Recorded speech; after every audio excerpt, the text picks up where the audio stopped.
right, here we go. We are live. And this is my mood right now. Why? Why perchance? Well, I'll show you why. Something look off about that? My LAN port currently has a cord plugged into it. But there's a little symbol there that's means Wi-Fi. Yeah. That's right. The second dock they sent me is also broken. It worked for a few days and then it broke.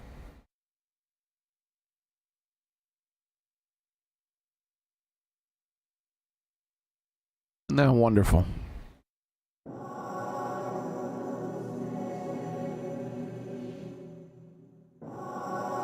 So, I gotta send it back into him. Isn't that wonderful? I asked him, I said, hey. Now, I mean, at this point, you guys have had my dock more than I've had my dock. And it's broken yet again. You think maybe this time you could just send me a new one first? And they're like, no. It's like, it's July 17th. This came out in June 5th.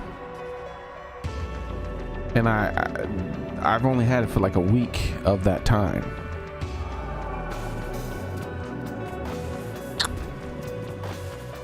There was nothing y'all could do. No compensation, no faster shipping, no anything. They're like, nope. So I'm gonna make a video about it then. They don't want to make my experience slightly less bullshit.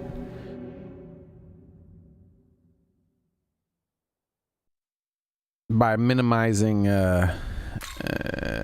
but you know, the time it'll be in shipping or anything like that. They don't want to do that. So instead they're just gonna have bad publicity instead. I'm gonna do my best to make it go viral.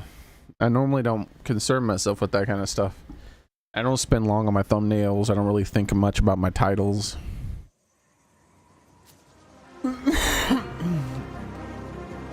I don't care about SEO. I normally have to think about what how this, like what it is before I can say it, because I don't care about it and I don't talk about it. But yeah, I do this time. I do care about search engine optimization and keywords searching and thumbnail baiting to make sure to have the highest click rate possible. Yeah, I'm gonna make sure I do all those things. Why am I gonna make sure I do all those things? Because I want to maximize my chances of this going viral. Unlike all my other videos, like I said, I don't pay attention to any of that shit. You can tell by how I have the same thumbnail for every stream, basically.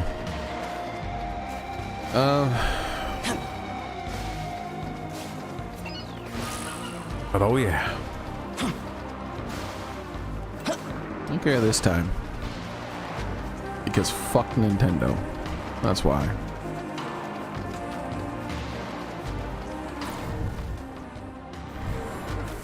These bitches didn't even like try to placate me and be like, oh, we'll give you a $5 gift card for the eShop. They nothing. They didn't try to placate me in the slightest. They're like, oh well, too bad, so sad. Send it in. And I'm like, so when the third one comes in and is broken too, I'm gonna have to go through all this again? And they're like, no, it won't be broken. It's fine. And I'm like, well, you know, when I bought it the first time, I didn't think it would be broken the first time, but it was. And then when you sent me a new one, I didn't think it would be broken a second time, but it was. So when it's broken a third time, I'm sure at that point, you know, maybe you'll treat me differently and you won't tell me too bad, so sad.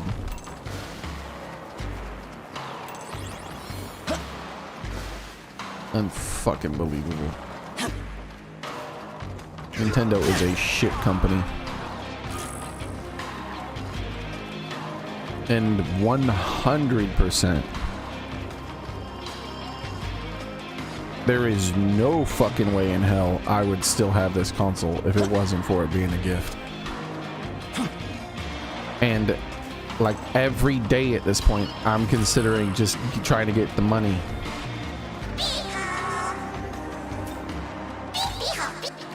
And being like, sorry.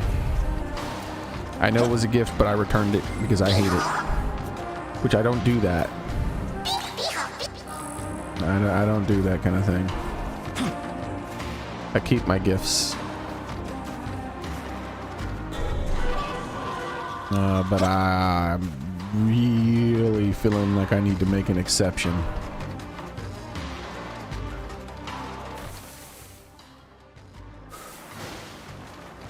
No.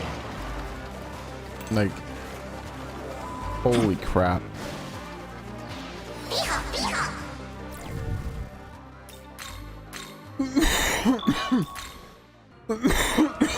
I'll be making a video about it later on tonight, and I'll post it tomorrow.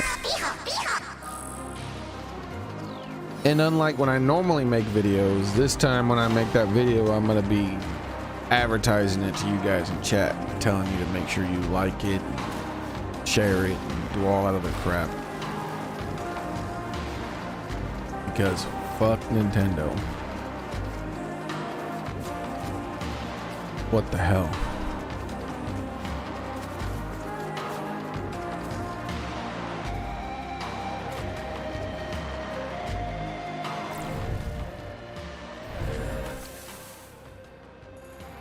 All they had to do was not screw me completely.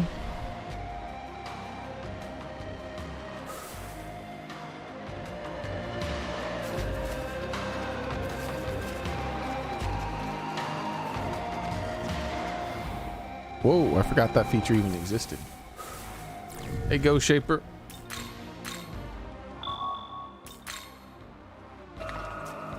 I mean, I would have been mad as hell even if they gave me like a $5 gift card or something like that. And they're like, oh, sorry, you know, here's a little tiny bit of compensation for your trouble.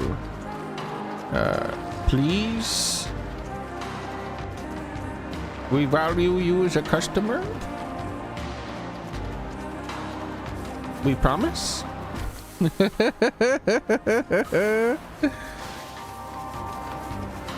That, you know, that I'd still be mad with that, but no, it's less than that. They're like, nope, too bad, so sad.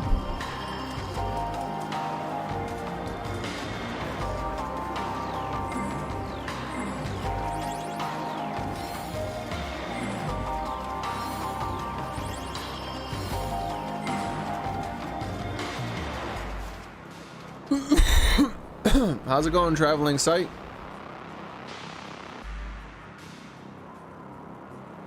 Hello, TS here. Sorry I'm not working for Steam. I don't know what that means. I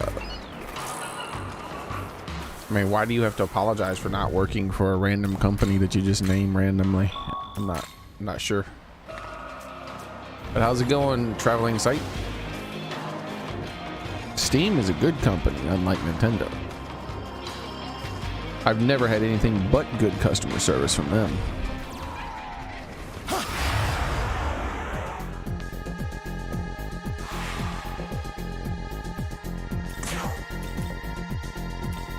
Here.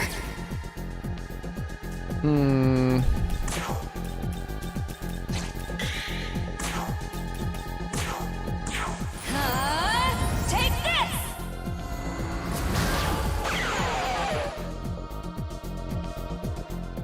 Give me my money.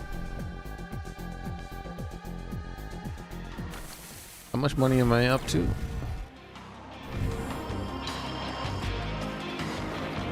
So we'll see what happens this time.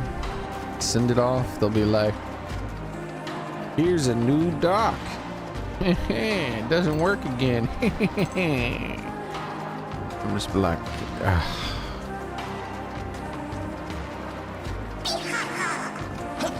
yeah, I'm thinking that this is actually genuinely like as high of a failure rate as the Red Ring of Death.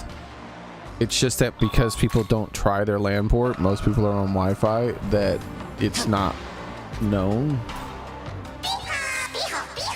Because every single day that passes, I get someone who replied to one of my posts on Reddit about it. And I made that post like a month ago, or more than a month ago. And there were lots of replies when it first was posted, and you know, it's slowed down now, but there'll be days where there's like still 2 or 3 new people like, hey, I got the same problem. What do I do? And that's just some random website. That's why I hope my my video with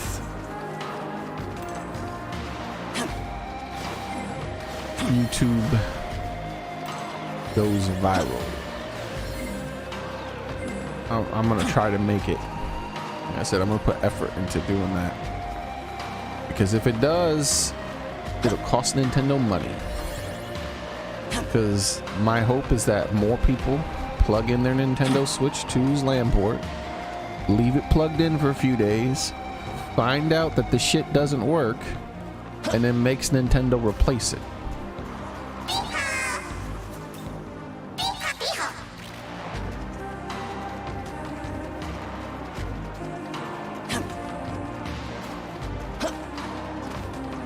Maybe they should think more about making sure their customers are satisfied than like trying to make sure they continue to milk me for every fucking dime possible.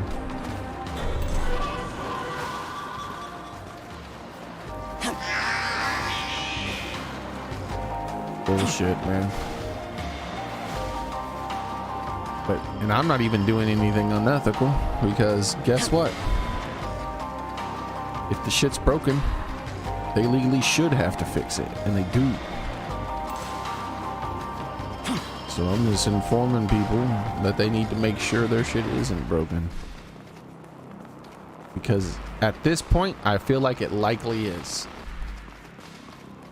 I don't know what the failure rate is, but if the failure rate was something like, say, within acceptable range, as in less than 1% of the docks fail like this, then why the fuck did it happen to me 2 times in a row?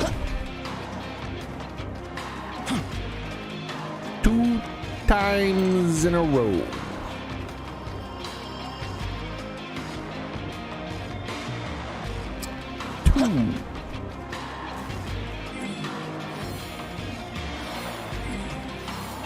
And then they sent me some ghetto-fied dock too, by the way. I was willing to put up with that. They sent me some ugly ass doc that was all name of city Okamachi, come from how many foot soldiers lived there back then. Okamachi samurai, no allowed ride horse. They sent me some ghetto-fied doc that had like heat damage or chemical damage or something. Like it clearly did not pass the blemish test or something, because it looked all jacked up. It worked though, and so I was like, well, at least it works. You know, I'll respond to their little questionnaire or whatever they sent me and then tell them I'm dissatisfied because they sent me an ugly working dock, but at least it's working. So I mean, that's better than a broken pretty dock, I guess.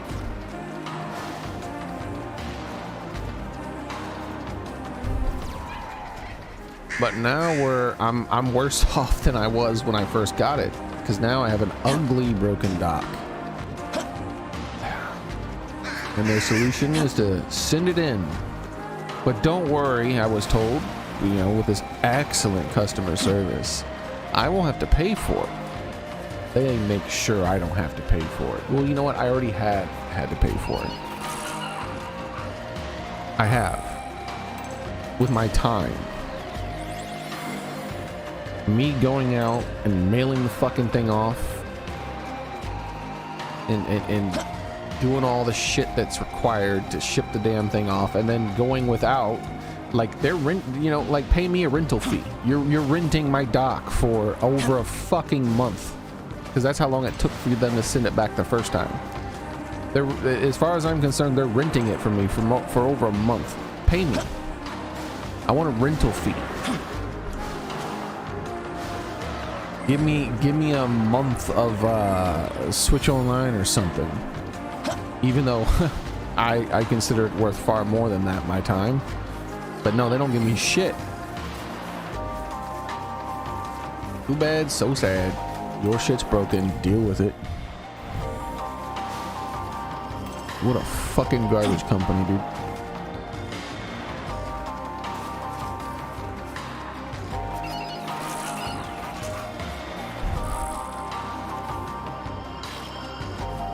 But unlike when I normally make videos, I'm gonna make a video about it. I'm gonna try to promote the video too.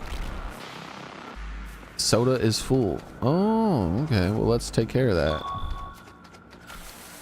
Where are we? Okay.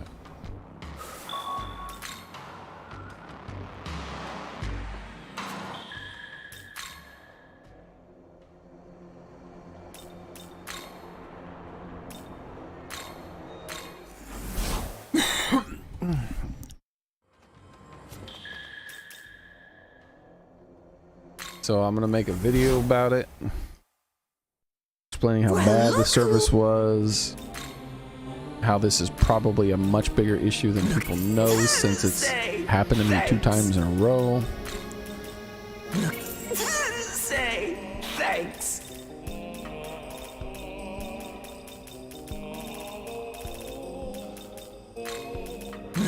Say thanks. Say thanks. Need any? And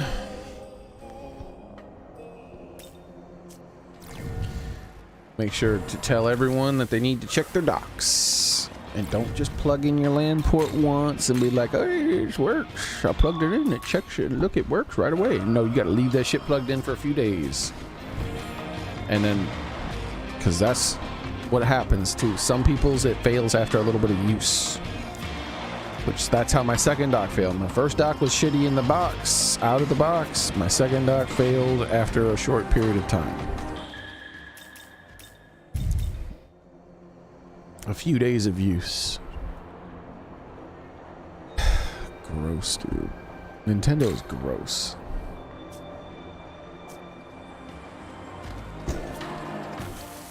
The Switch 2 is gonna fail. With them treating people like this level of problems happening, it's gonna fail for sure.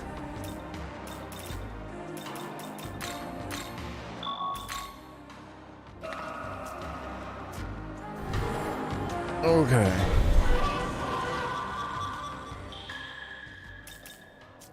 I gotta wait for the full moon now.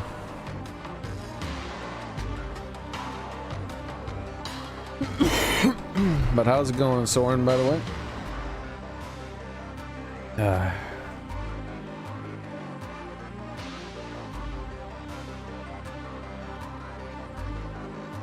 Like, they're banning people's consoles and they're not even telling them why. They'll be like, oh, you broke one of our rules. So like, okay, well, what rule did you break? It's like, well, we don't really know. All right, well, tell me the rules that I might have broken. It's like, okay, well, I didn't break any of those rules. It's like, well, you broke one of the rules, so that's why your console's been banned. Well, tell me which one I broke. They're like, well, we can't tell you that. We don't know. But we're still not unbanning your console. They do that. They've done that to people, by the way.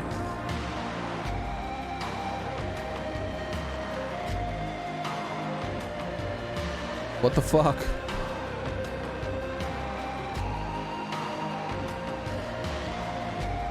Then some other dude, he like his switch stopped working, so he sent it in, and they're like, yeah, you're gonna have to pay to get it repaired. He's like, but it's under warranty. He's like, yeah, but it suffered water damage. And he's like, well,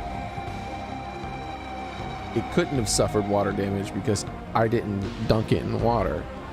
And they're like, yeah, but there's rust in it. And he's like, well, I didn't get it wet, so if there's rust in it, you guys did that or something. And they're like, and then he asked, he's like, are the water contact sensor things, or do they show that it was like got wet? And they were like, no, but there's rust in it, so it must have gotten wet. It's like, oh, maybe it sat in a fucking warehouse in too much moisture for too long or something.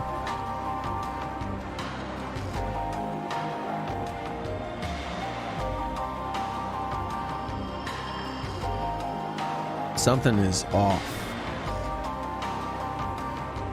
And not enough people are talking about it.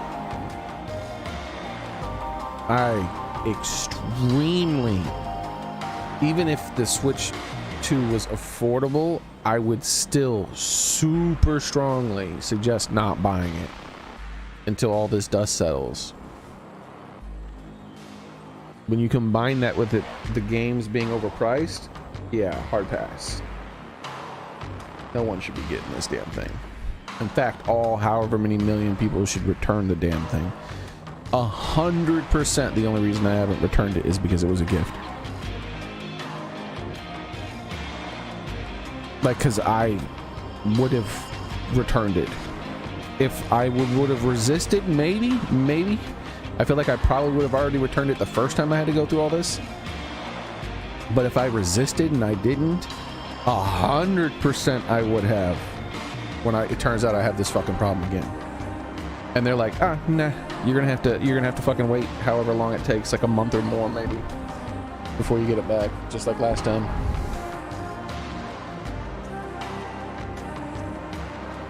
I'm forgetting something I wanted to do.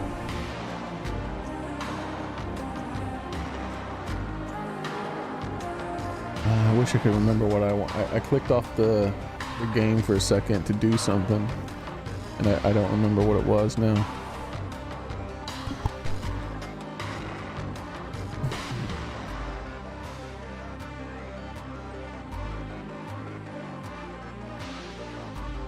I'm sure it'll pop back up in my head.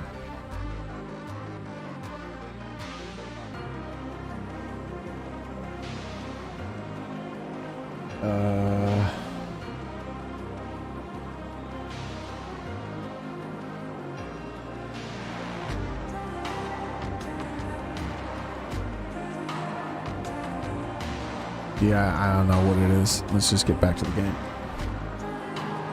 Yeah, the full moon does not go away unless you're moving.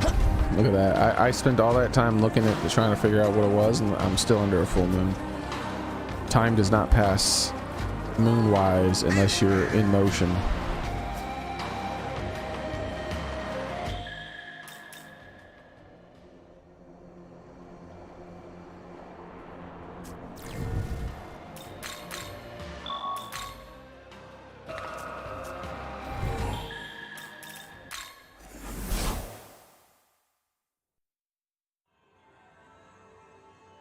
That's cool, VIP gym. Hey! Gods, humans, leave either of them alone, and all they do is fight. There needs to be an idol who can make everyone happy. Them all get along. Hear me. You must entertain me, boy. The moment I lose interest, I shall turn.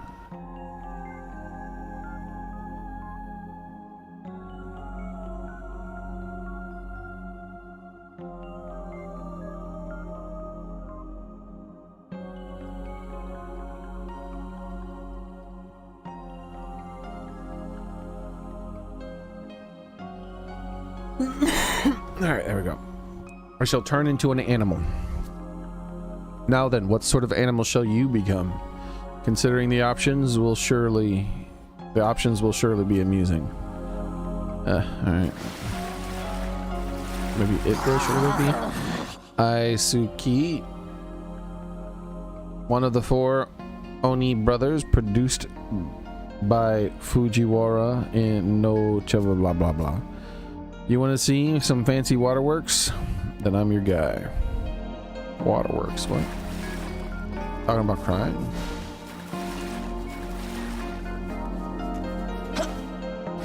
Or is he talking about like literal waterworks?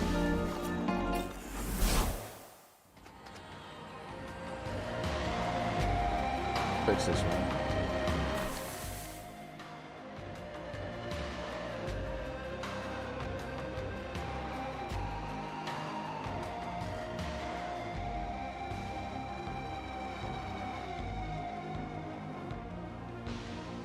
So I'm gonna, after movie night, I'm gonna collect my thoughts.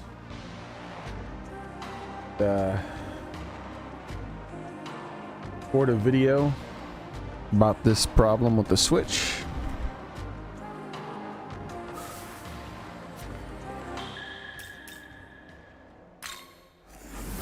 Wrong place. Come up with the fancy thumbnail and everything. Like, I'm actually gonna put effort into it. We're not. The video itself is not going to be super high effort. I'm just too damn lazy. The video itself is, it's going to be me free flow talking like I always do. But boy, oh boy, I are not happy. I are not happy at all.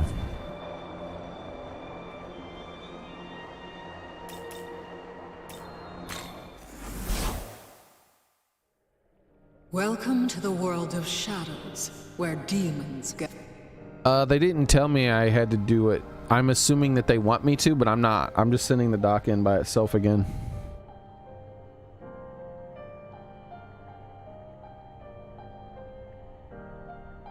The email, let me see what the email says.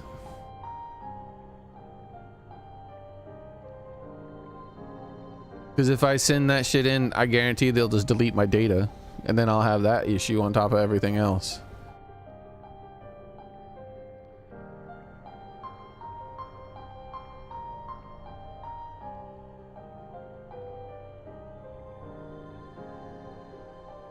Just gather every item included in your order before packing the box. Wrap all consoles in clear kitchen wrap. Consoles.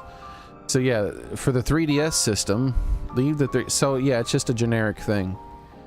So there, I'm just doing like I did last time. The dock is the problem. I'm sending them the dock.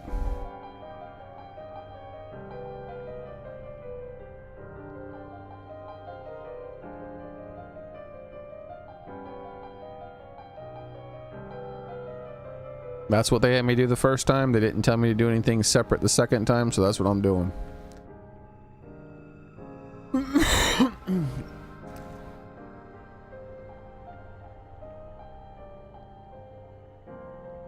Yeah, if they didn't specifically tell me to do it, then I'm not doing it.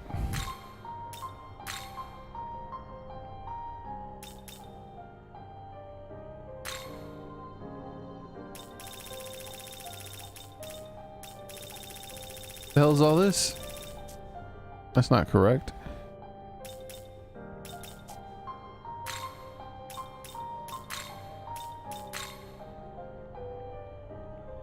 Oh, there it is. That's what it does. Those are crappy affinities. Why didn't it just tell me what the affinity... Oh, there they are. That's what the affinities are. I couldn't remember where it told you. It tells you right here on the screen. Affinity-wise, that is not a good Pokemon.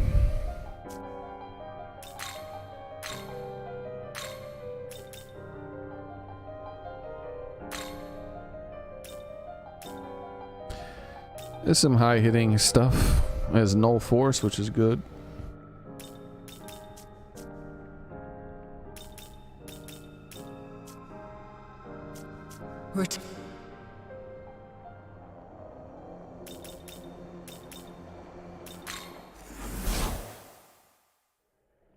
Welcome to the world of shadows, where demons gather.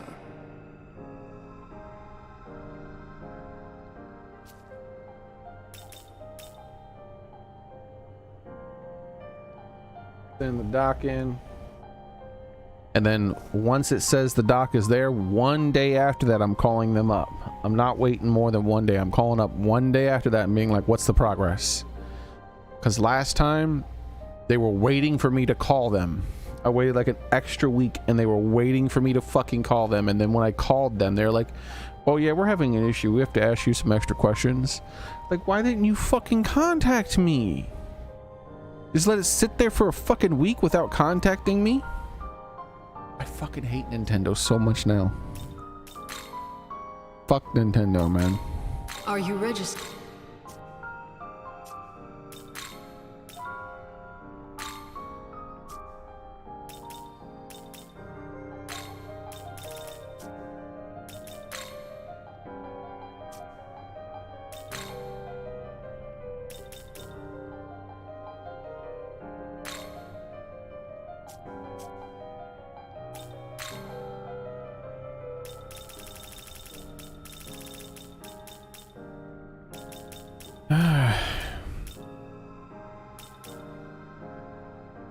Looks like Snake Boy's next.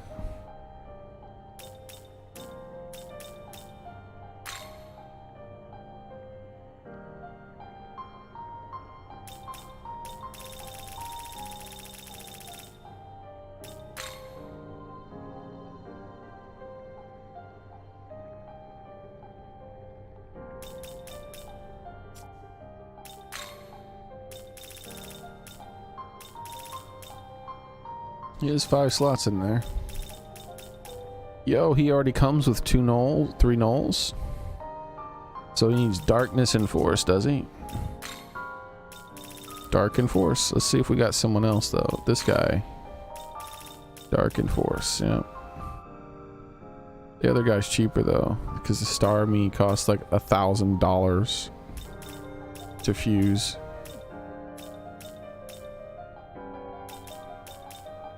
I'm gonna keep her for now until I level her up a bit. This is a guy I don't really care as much about leveling up, so that'd be 2. It's a lot cheaper. 1 is 7,000 is cheaper for sure.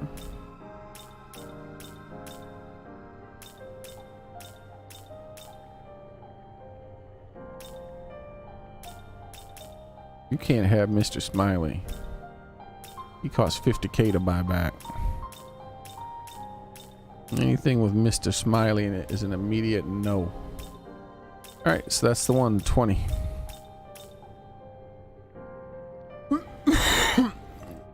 And he'll get force and dark.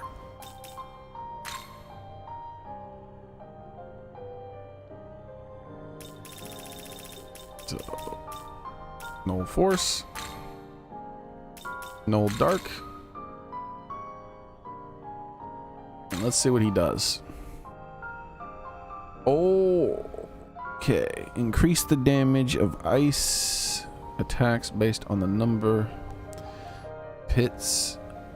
So ice, he gets ice damage boost from here. Medium physical to all foes. High chance of critical. Greatly increased critical rate.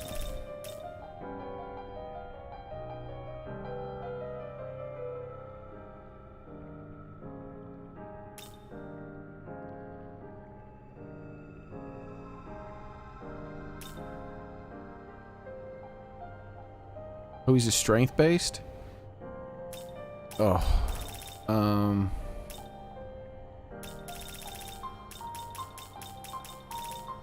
Yeah, actually, I'm not really that impressed, so.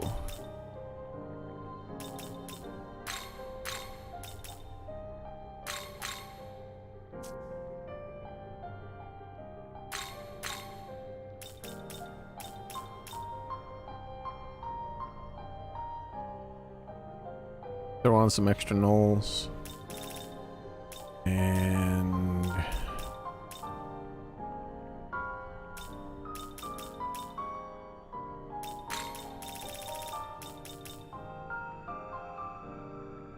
take the ice null. Before I do this, what was the other guy? He's the same, right? No, he has 5.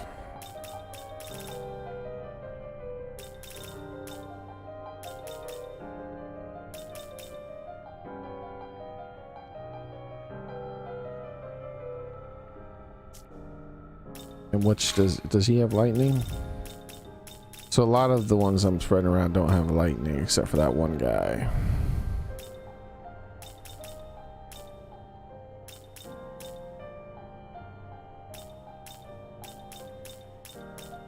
We're going for the cheaper one then.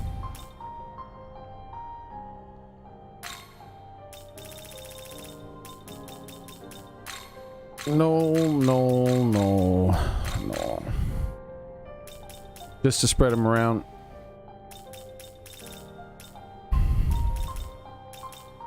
He doesn't really need a final skill.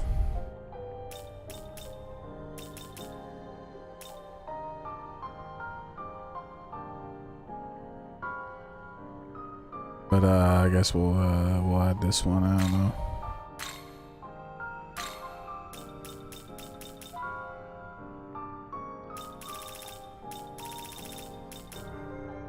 Is this demon to your liking?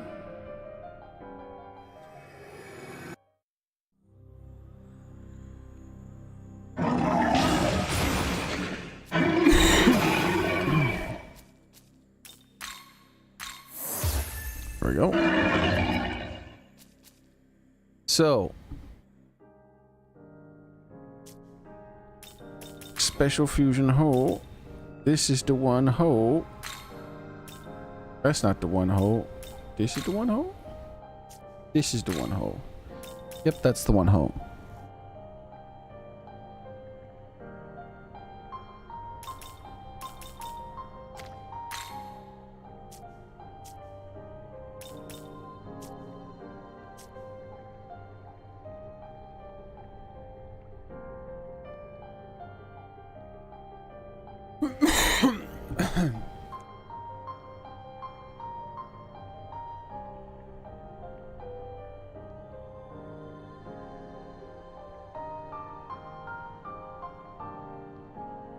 I hope your weather clears up, Soren.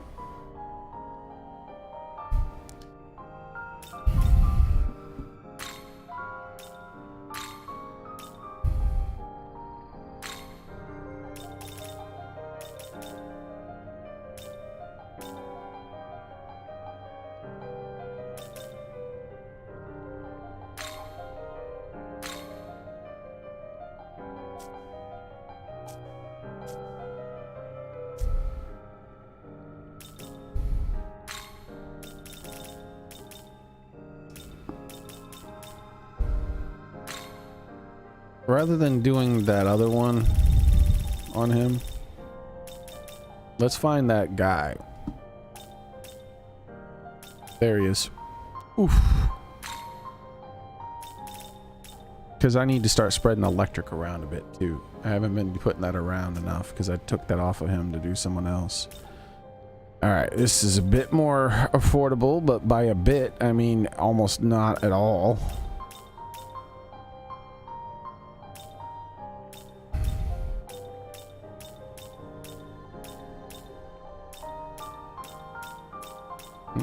It's the price I pay, I guess.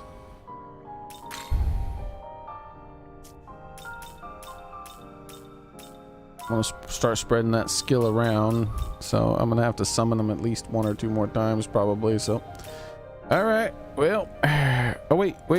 Oh no, she probably costs like 1 billion to resummon.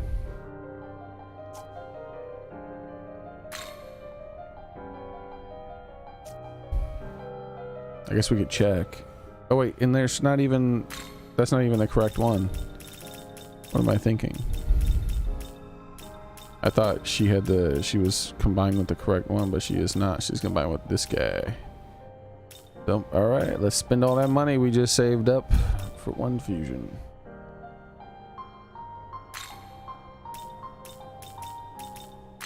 What do we got? When summoned from the stock, lower attack of all allies. What? Lowers attack for all allies and foes besides self. But that sounds like garbage. High restore resist. Heavy physical all foes. Heavy fire all foes. Heavy force. 1 foe, I mean. Moderate heal. Alright, yeah. You know what? Don't care. you're definitely going to be a dump. So getting that no electric, the no light, because you got that. No ice, no dark. No null to the force, but I have null force on more people than the other ones, so he's a Pokemon I'm just gonna fuse away to. Is this demon to your liking? Specifically because I don't like his skill. I know it debuffs the enemy too, which is technically probably an advantage for me, but I don't care.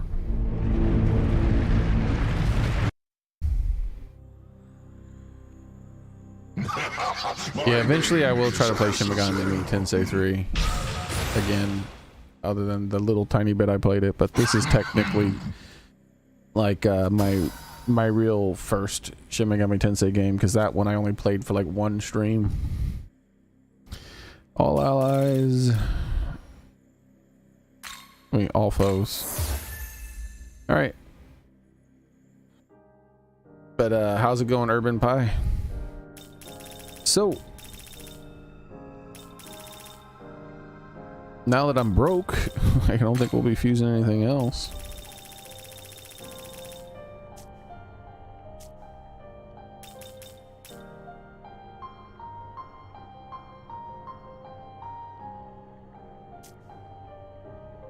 We're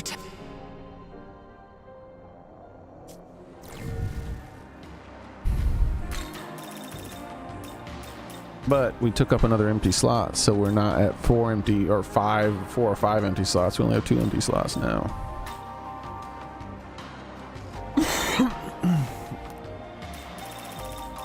But we need to make more money.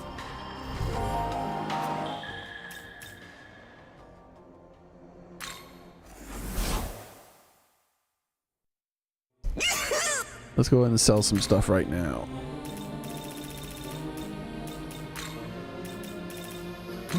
Say thanks.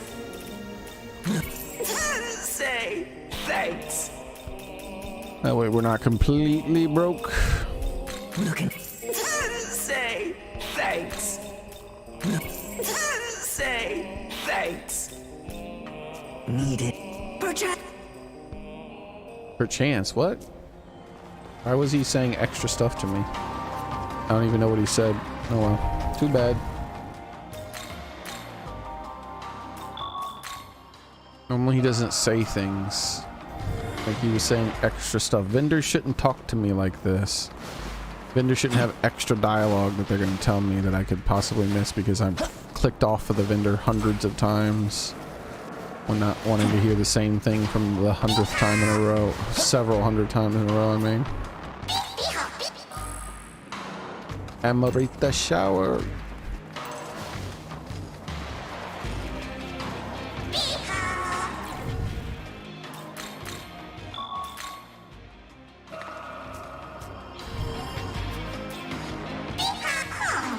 Yeah, everything in this game is way too expensive, Urban Pie. And time, like it seems like the game is specifically designed around you giving them lots of money for the DLC. Well, not lots, but giving them money for the DLC so that you don't have money issues anymore. I think it's very frustrating. Alright, let's see if we can get her to surrender. Surrender, you fool. Alright, now she's wounded. Let's hit her with least likely to kill her. Yep, there we go. Surrender. Nope, no surrender. Let's reload. Trying to minimize, because I've fallen so behind on my summons. I'm currently playing the game in a way that minimizes my experience while maximizing the amount of money I get so that I could try to balance out my stuff again. So in situations like that where I get a bunch of experience but pretty much zero money, I just reload. Let's get this one over here first. Oh, it's up on the I think it's up on the that stupid thing.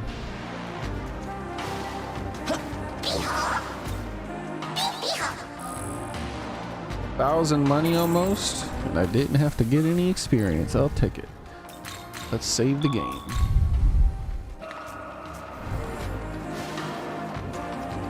Now I just need that 100 more times.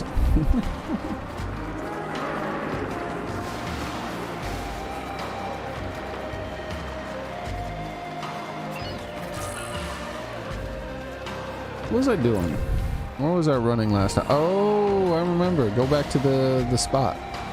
I was in the middle of doing something that was kind of interesting. What was that? A taxi? Yeah.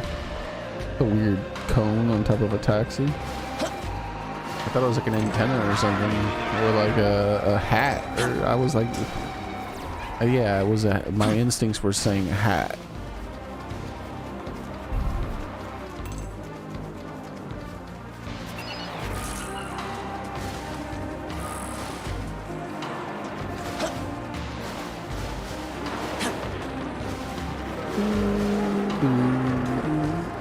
Alright, I'm going the wrong way, right?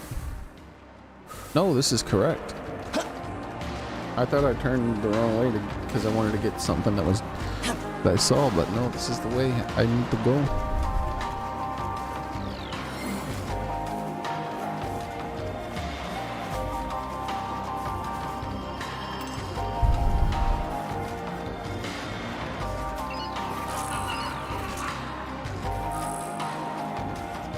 Sodas.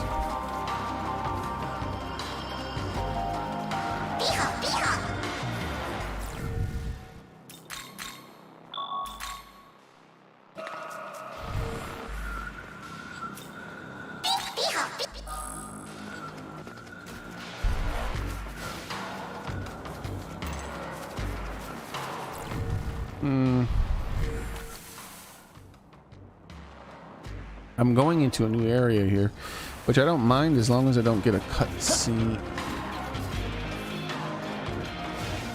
As long as I don't get a cutscene, I'm fine. Let's see where this goes. I'm imagining it's gonna go right up above me. Oh, I went right past that thingy. Yep, it did go up above me. I mean, this feels like a trap. Is there nothing up here? Just a bunch of orbs way over there on the other side with nothing in between? Oh yeah. Oh yeah, that's a hell of a trap. Give me my free stuff. And by free, I mean not free. I earned it.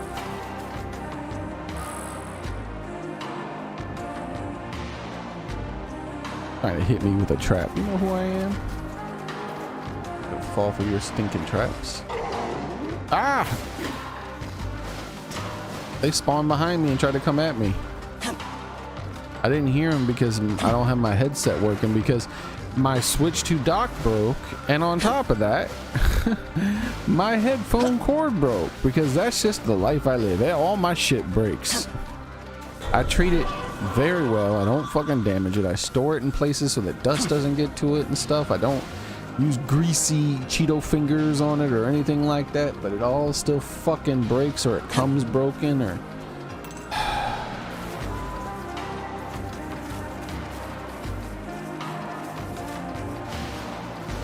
everything is so damn expensive and so temporary compared to when I was younger.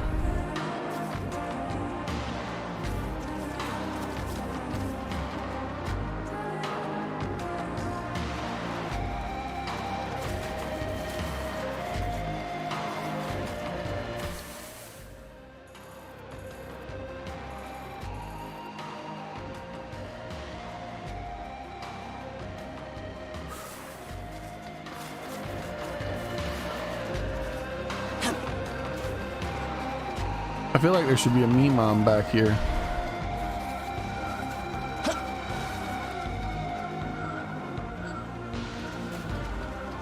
That's why I'm wandering in all these, behind all these rocks and rubbing my face up against everything. I'm looking for like what I feel like should be a hidden me mom somewhere around here.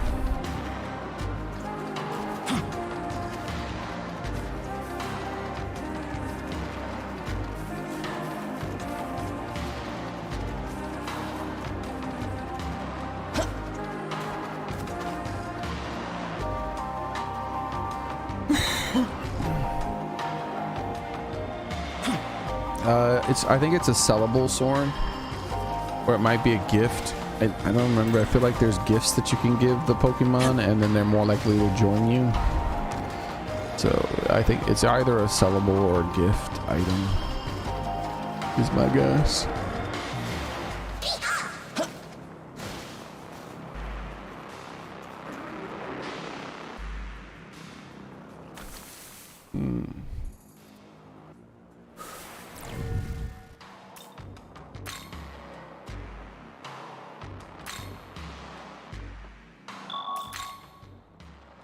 Nope, another essence.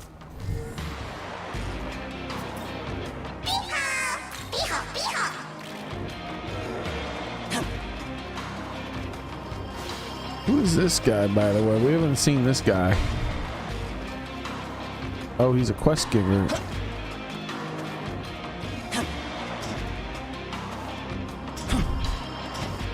He's a repeat quest giver, too.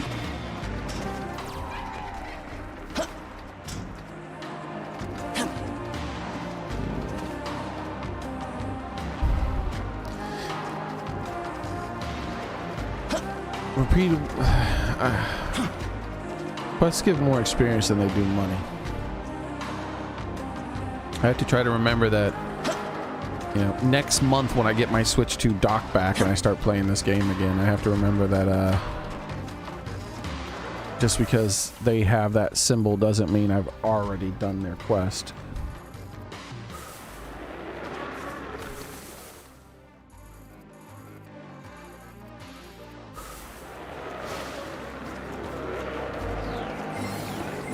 Then we can play the game for a few days, and then before the dock breaks again, and then, you know, then I'll have to send it off for another month.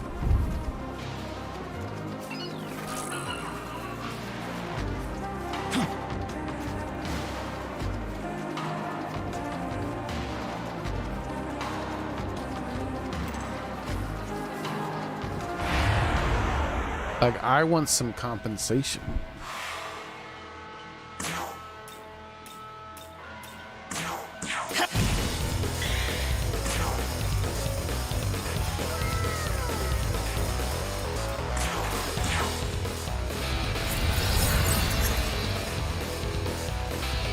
Could be Soren. That might be it. So I don't remember talking to him before, though.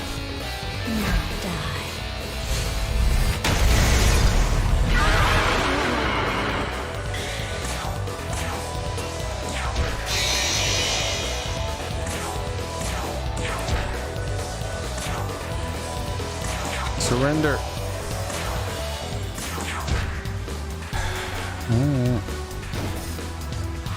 Not gonna he's not gonna surrender, so let's reload. I mean, look how much experience I get versus how much money I get. It's ridiculous.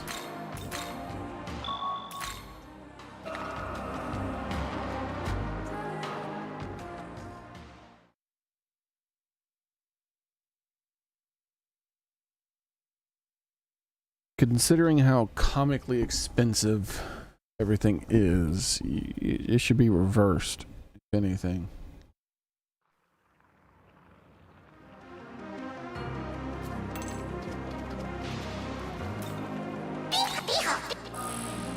Hey, I got money this time. That's better.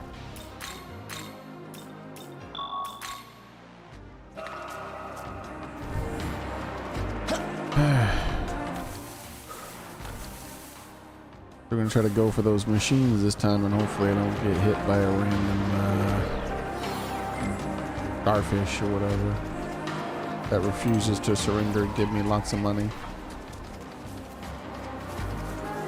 Greedy bastards.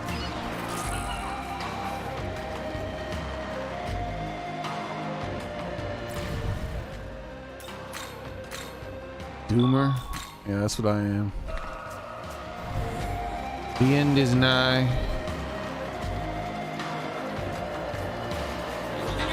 What the hell was that, by the way? Ah, it's a glowing starmie. That means it's worth an absurd amount of experience. I'm definitely not interested in fighting a glowing starmie.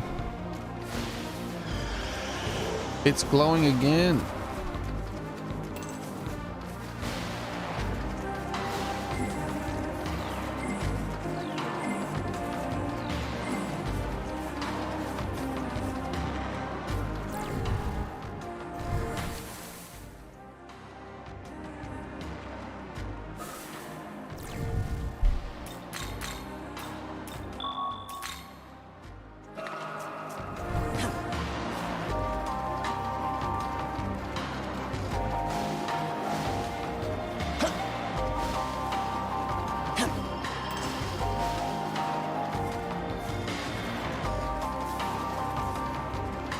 Not being chased.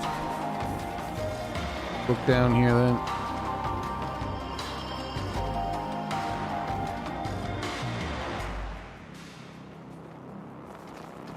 Yeah. See, some things you can only get by dropping down on.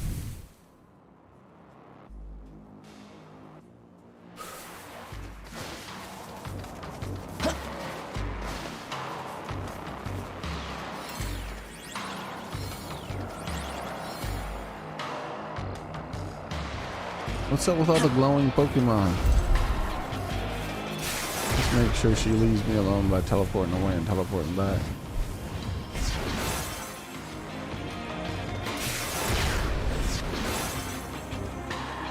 Hey, she's not glowing anymore.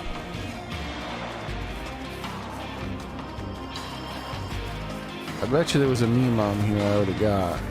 Seems like it should be.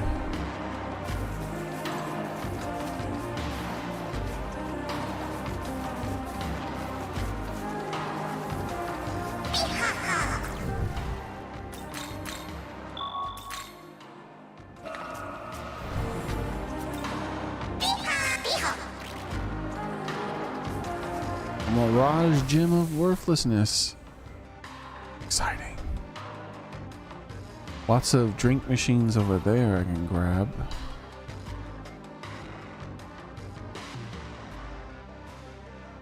I think I want to try to go towards that thing and see what that thing is.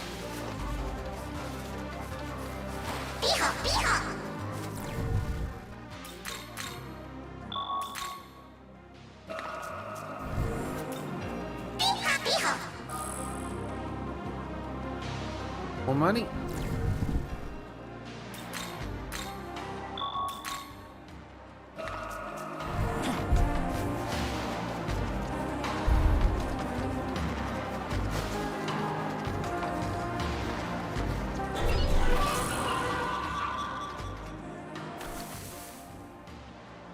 All right, we're on our way to that thing. We're gonna hit up one more drink machine, two more, I guess. Actually, yes. Then hit up this thingy over here, and then see what that big monster is. I'm curious.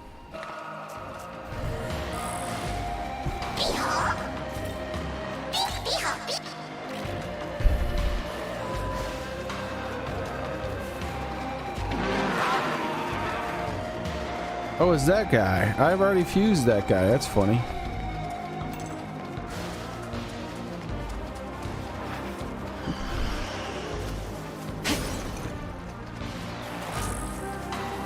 Anata.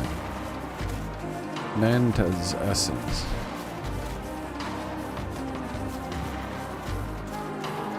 I don't see any Memon back here. Is he? Oh, he's mad at me. I didn't do it.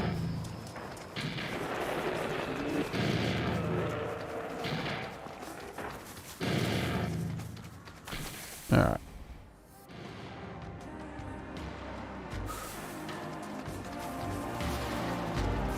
Is it up top there on the building? Oh man. Yep, it's in the on the building or in the building, one of the two. Either way, I don't have access to those drink machines from down here.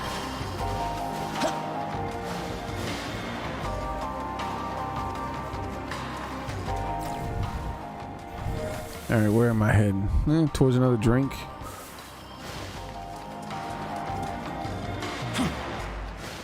Might as well check for some Memon though, if it'll let me.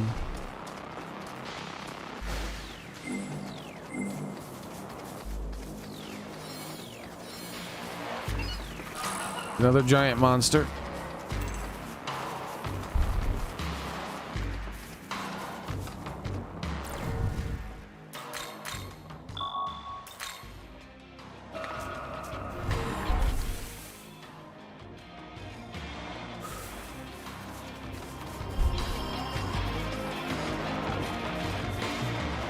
Slimer needs to go on a diet.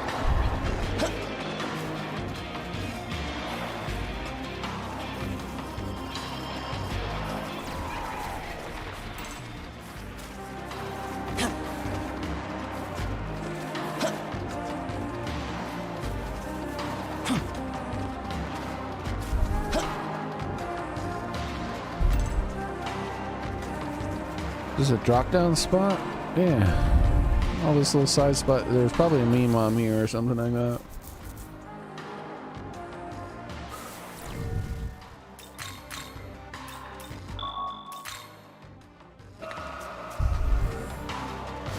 So, tomorrow we're playing a different game because my Switch 2 dock will be in the mail again. Isn't that wonderful?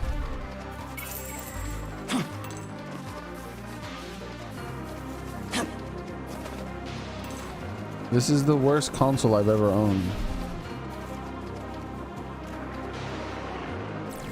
Without question.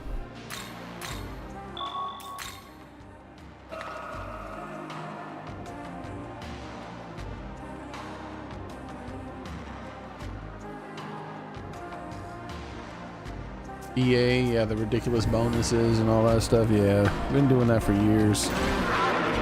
And then they're like, at the exact same time, they're like, yeah, and then we're raising the price of video games because it just costs so much money to make video games. It's like, you're the one paying yourselves that much money. I'm not sure what the fuck you're talking about. Maybe hire less worthless people and don't pay your CEO 90% of the game's budget. Maybe then it won't be so expensive. Just you know, just a theory.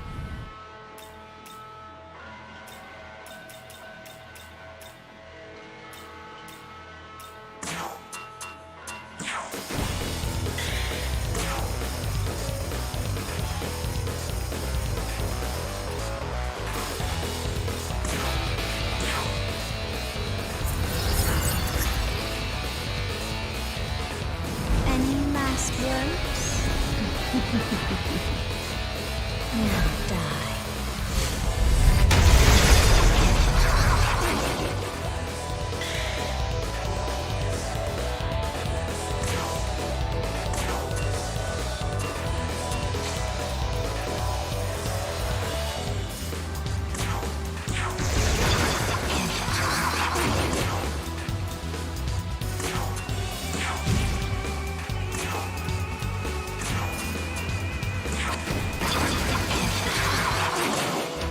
Now you, give me your money. This bitch did not give me her money.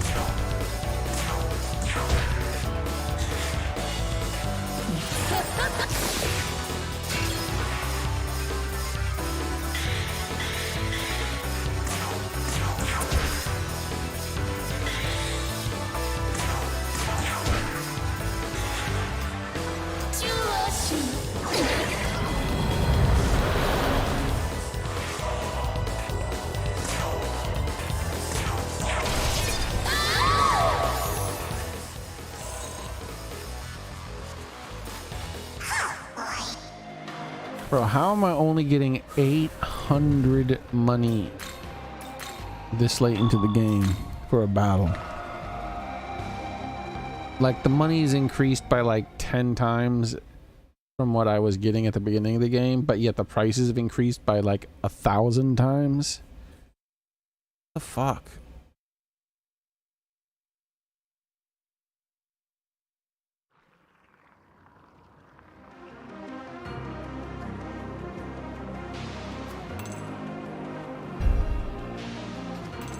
Yeah, they're like, video games cost so much money to make. Like, especially EA is one of them. They're like, oh, okay, well, how much money are you spending on diversity bullshit? Like, diversity officers and all this other stuff. People basically who are not have anything, who do not have anything to do with the production of the game and are just there to make sure racial quotas and shit are filled. How much money are you spending on that?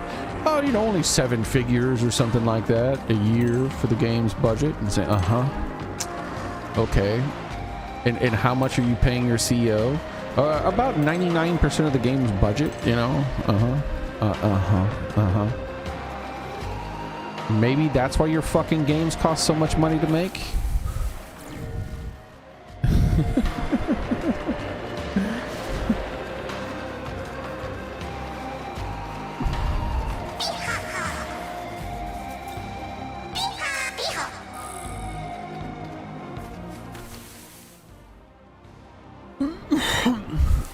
As far as indies, that has started to become corrupted too for years.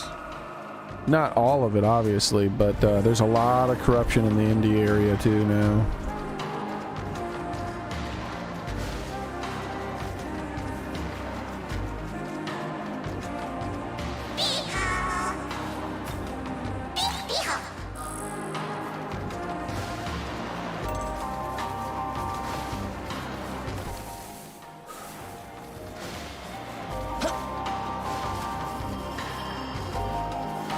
Oh, I forgot I can do this, can't I? I forgot about that ability. I accidentally did that at the beginning of the stream.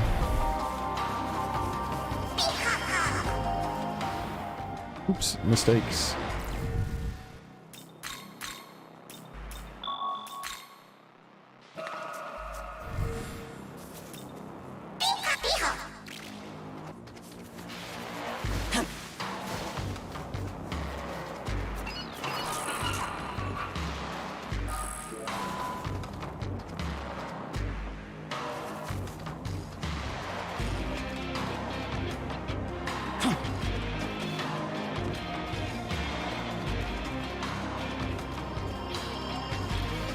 Yep, and that's the thing, a lot of the people who help indie developers are woke garbage companies now, and that's why you've seen this massive surge compared to what it was. Remember the indie market 10 years ago? And how like a large amount of the indie games were like, wow, like every time some publisher got behind an indie game or was funding it, it was like looking nice. It's like, whoa, wow, look at that. That's interesting. And no wonder they're helping publish that. And then all of a sudden that shit just changed, and like 90% or more, 99% of the games that most of these publishers help fund are like pastel colored California style art with like furry characters that like want to do degenerate shit with each other, and I was like, what the fuck happened? People aren't buying these games. Why are they spending so much money on them? Like, where are the Hollow Knights and shit like that? Where are the Super Meat Boys and Hollow Knights and all that other shit that you guys used to fund? What happened to that? Like, they're like,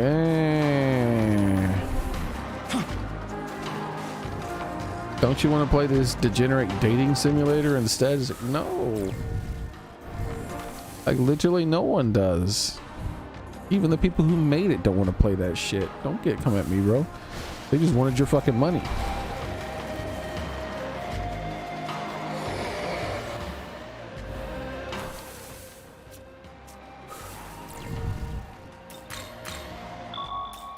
I feel like the indie game market has become like a money laundering scam or some shit. Like, I don't know what the hell's going on. It's very suspicious.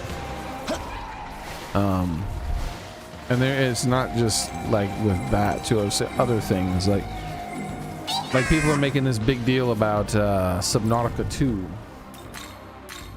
and how they stole a bonus from them, and I'm like, I don't know about all that shit. That seems extraordinarily suspicious. Subnautica 1 was a good game, very good game for what it was.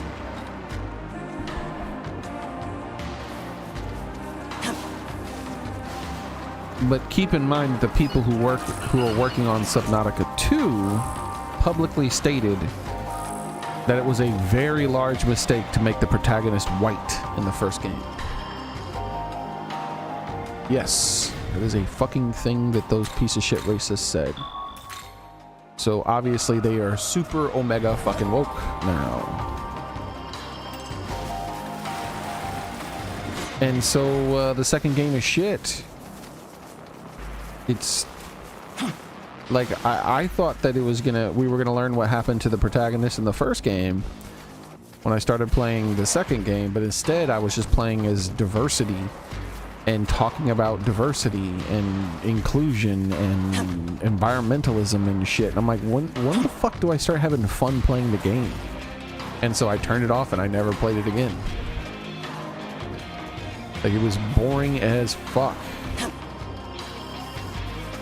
And then a few years later, I find out that they're like, oh, we had some big bonus we were supposed to get because we finished the game on time, and the publisher stole that from us. And I'm like, oh, really? Like, how much? And they're like, $250 million. I'm sorry, what the fuck? No one else finds that number suspicious? No one else finds that number suspicious, just me. That a fucking indie studio was supposed to get a $250 fucking million bonus on top of what they were already being paid to make a indie game that is supposedly smaller than the original. A sequel to an indie game that is supposedly smaller than the original. Okay. All right. Okay. That is significantly less than what the average, that is significantly more money than what it costs to make the average AAA game. Why in the fuck were they getting that as a bonus?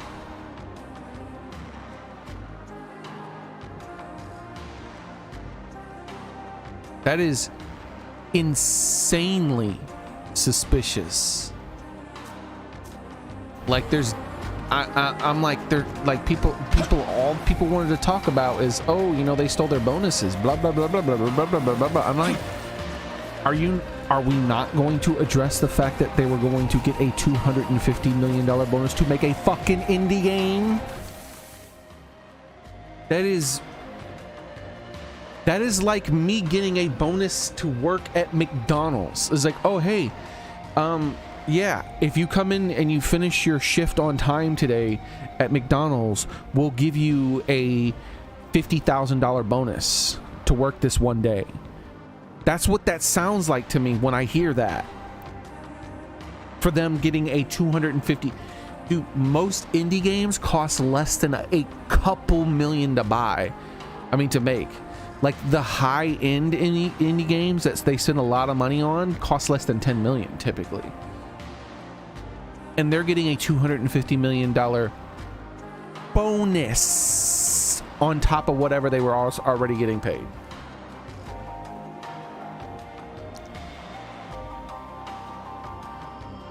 How am I the only person on the planet who is like, fire alarm suspicion going off? That does not sound right. People don't pay attention, I guess.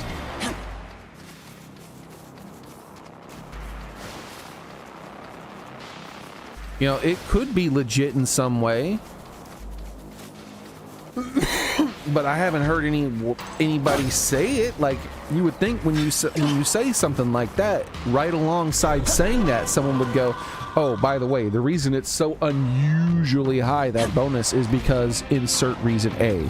Because that you just can't say that. It's like I said, it's like saying, oh, McDonald's stole someone's bonus. They were supposed to come in and work for one day, and they were supposed to get a $50,000 bonus for working that day, and McDonald's stole it. And they're like, oh, wait, what?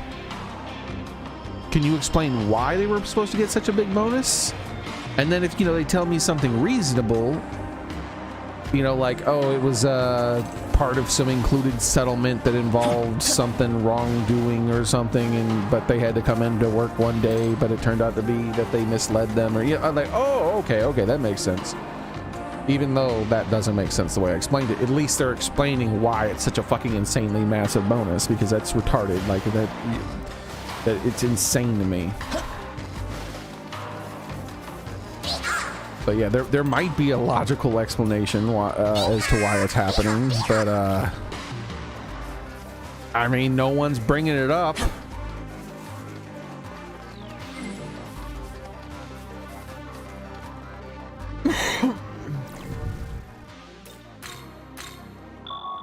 So, and then when you combine that along with the fact that for years now I felt like the indie game scene is starting to feel like a money laundering type of scam for woke people or something.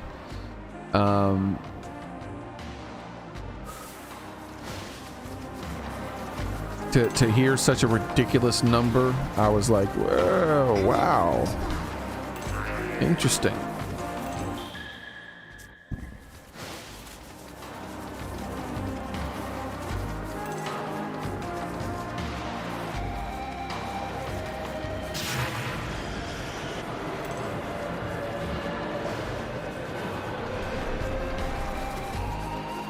What the hell's going on over here? I'll talk to them later. This is mostly about making money. Finishing quests means getting lots of experience and not a lot of money. Rubber duckies are good. I think each one of those are worth 1,000.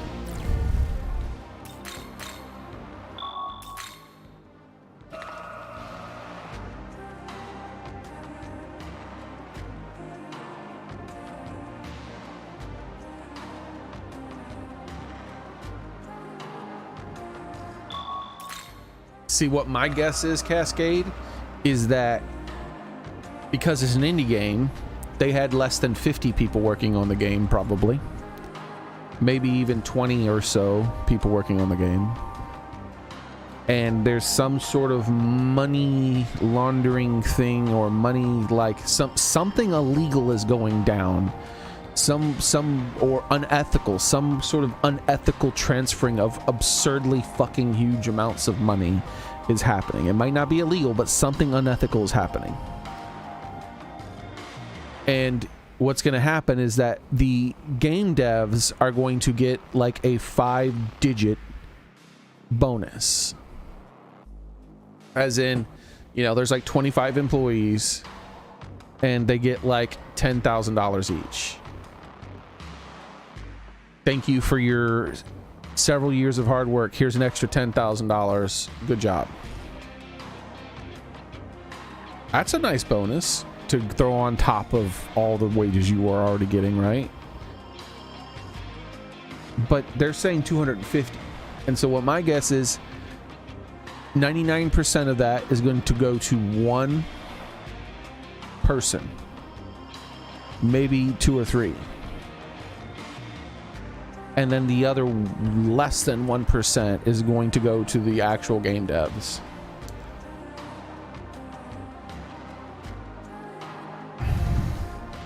And there's some unethical reason why that money is being given out to begin with. Like, I'm not savvy and up to date when it comes to the way in which wealthy people unethically use their money and spread it around, so I can't really offer any theories that would be likely.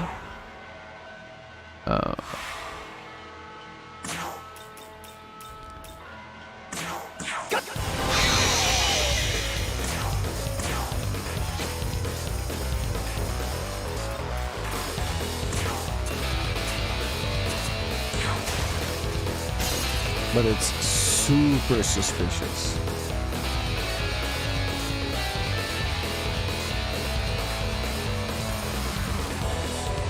Yeah, see, if it was 25 devs with a $50,000 bonus, it would be at 1.25 million. Yeah, but it's 250 million.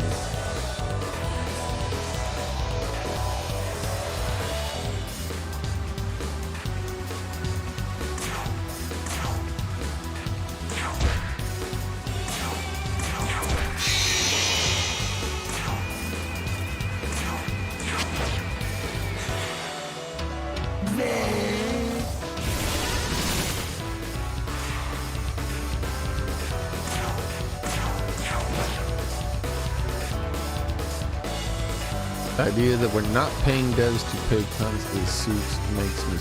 Bro, yeah. I don't even care about paying devs. That whole support the devs thing, I don't give a shit about that movie. I could not care less. Make good fucking games and you'll make money. Maybe your game shouldn't have been shit.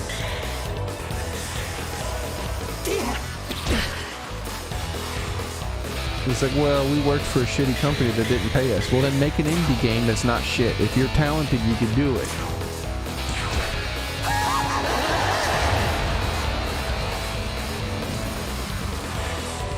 Like, I've seen ridiculous. Let's see.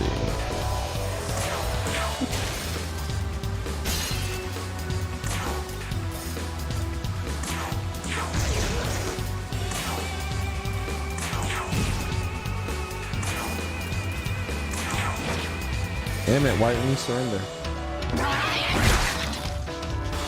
Like the amount of single person indie devs that have made millions of dollars because they just made a good game that was not high fidelity or any of this other shit, just a good game, is starting to become ridiculous. Like one dude, he made a game like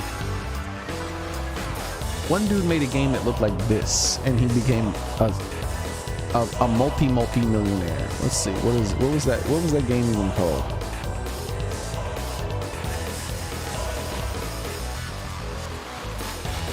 Like several multi-millions.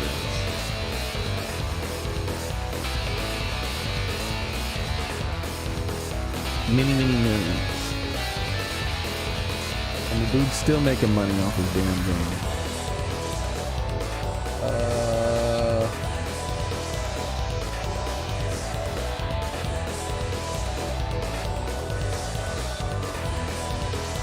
Starting to find out there.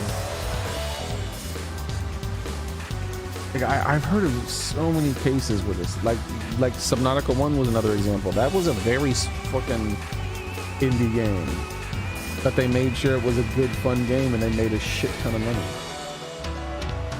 I'm pretty sure V Rising was indie and made a shit ton of money. I'm like trying to look through some stuff to try to see if I can find out the name of it. The Escapist stuff.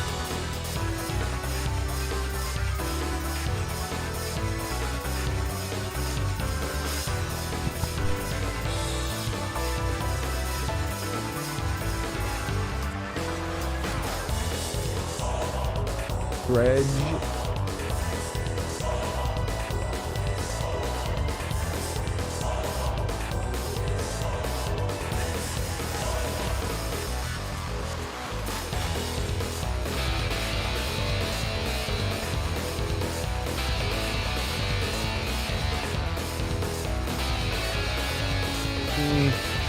I'm not seeing it. That fading afternoon. Oh my god, that thing. Like, I want to buy that. It's only $10, but I don't have any money. That'd have been a good game to play while waiting for my damn dock to come back.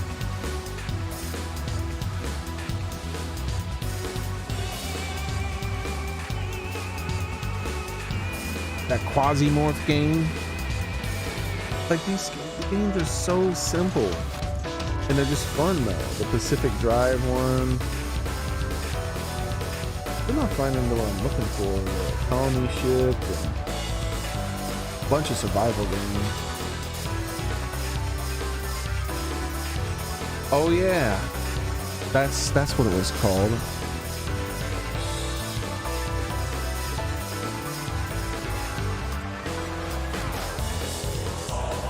A game that looked like this.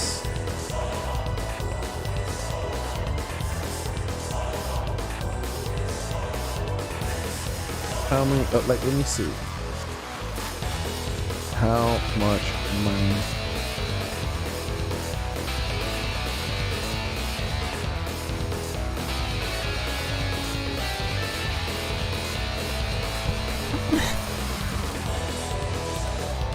All right, he made 40 million euros.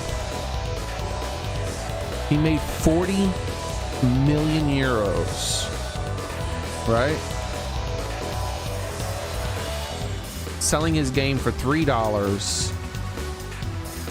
and it looked like this, and he made 40 million euros. Now, why did that happen? Because it was a fun fucking game. Look at this. This is what the game looked like. A $3 game made him 40 million euros. I don't give a fuck about supporting these devs. Take your wages for 1 year, and if you're fucking talented, if you're not some kind of slave wage worker, basically, it's like, well, what do you do, dev, that I need to support? Well, I make shitty textures for shitty, ugly games. It's like, why? Why do I have to go broke in order to fucking keep you employed? Like, video games are a service. It's not a charity, they're a fucking service. I give you my money, and you give me a product.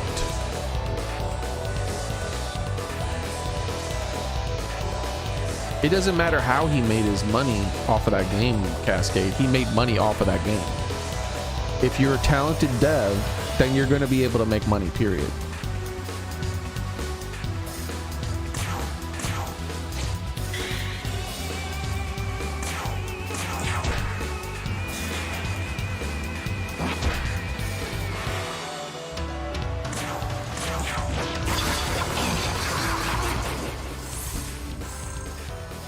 Look at 18,000 experience, 3,000 money.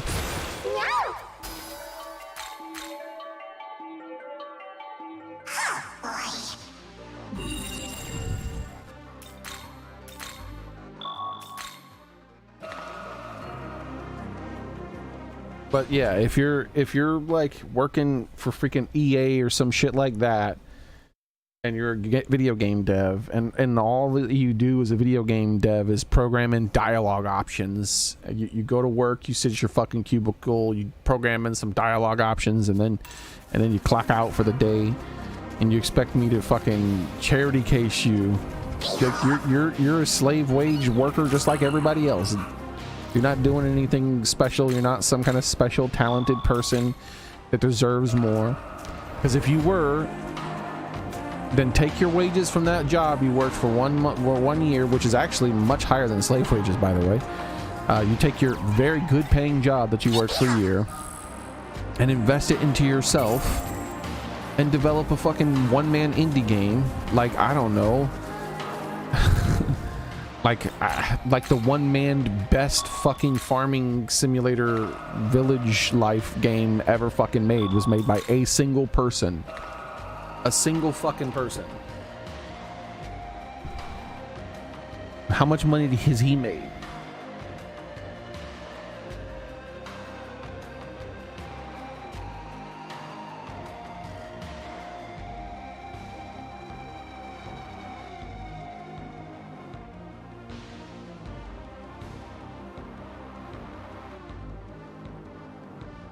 Oh, he only made $500 million.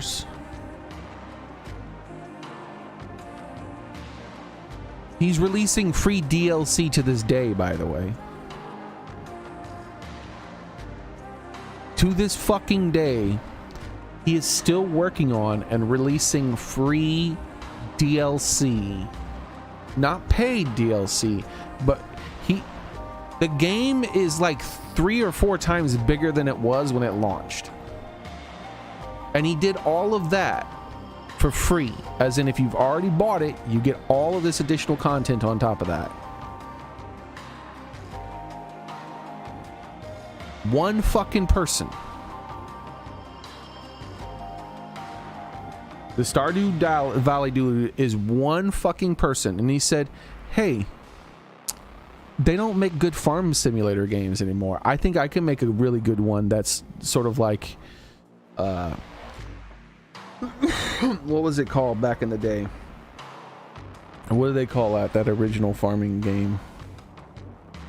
What was the original farming simulator game called?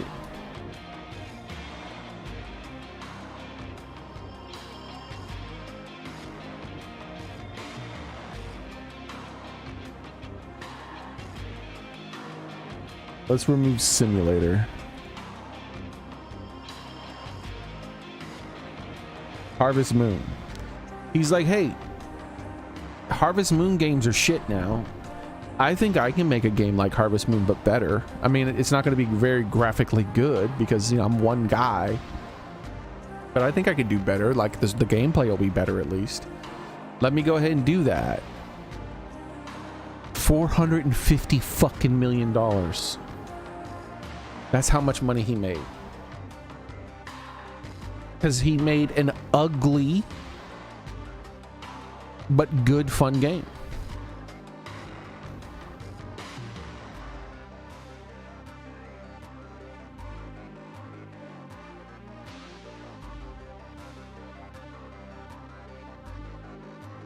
So yeah, I don't give a fuck about supporting the devs.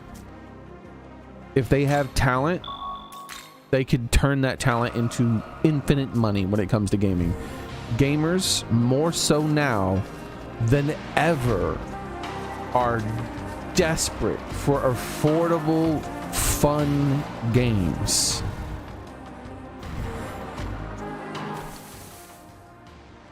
It doesn't have to be pretty. It just has to be affordable and fun. And you'll make not just some money, not lots of money, but all of the money. Way more money than AAA developers make. Way more than AAA CEOs make and AAA publishers make.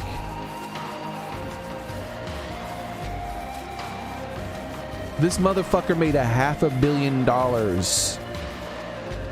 You know how much money he spent making a game that looks like that?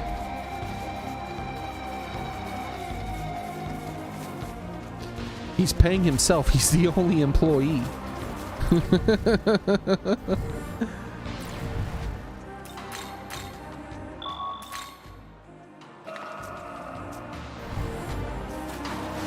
So like his total cost is like what it cost to buy a few dev kits for some consoles, and after he'd already released it for PC, you know.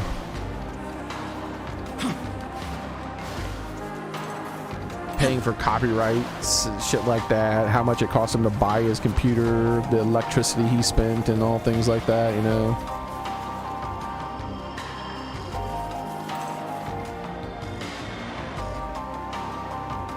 Abigail's still best girl. Bro, I talk mad shit about Abigail. In my playthrough, I hated Abigail. I started talking shit about her, being mean to her. Because I didn't cheat in that game, you know. I didn't like look up wikis for everything. I'll look stuff up for certain games. It depends on how it goes. And I might have looked up a few things for that game, especially near the end of it, like where to find certain fish and things like that. I don't remember. It's been too long since I played it. But just like with most games, for the most part, I just didn't look just about anything up unless I felt like it was necessary or helpful, like a lot, or it's not even helpful. Helpful is not what it's about. It's about avoiding frustration. Like, I recently looked up how to make money in this game because it's frustrating as hell trying to make money. So, you know.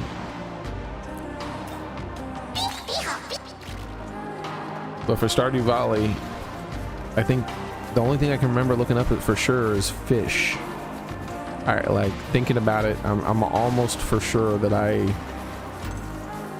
looked up the time you're supposed to fish stuff or something. I don't know if I looked up anything else. I might have.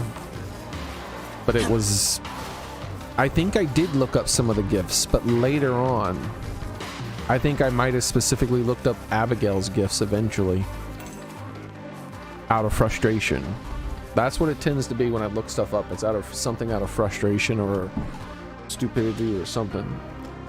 And it was because I gave her every fucking thing I could think of, and she's just like, that's gross. Why would you give that to me?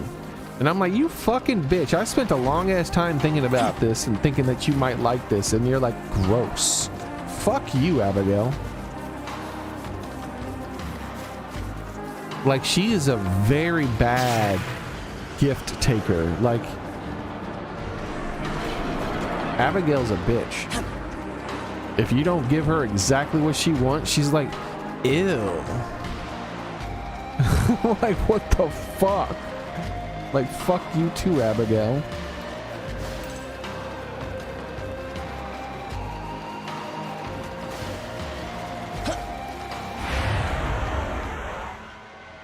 Who did I like? I don't remember. I don't think I ever got married. It's very rare for me to have relationships in video games. So I don't think I married anybody. I don't remember if I dated anybody either.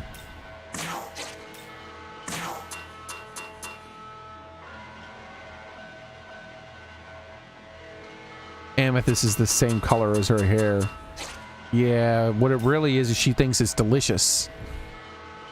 Not because it's the same color of her hair. I'm sure there's other things that are the same color as her something. Fucking Abigail.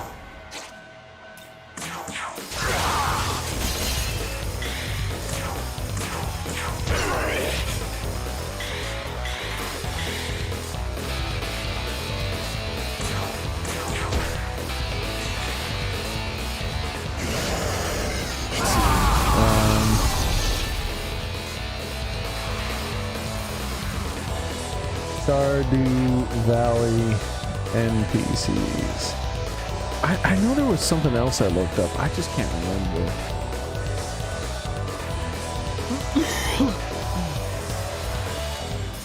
But most of the stuff I looked up late game. Yeah, I don't think any of these girls. Yeah, I don't think I went for any of these girls. Do you remember Soren? I think I don't think I went for any of the girls, Cascade.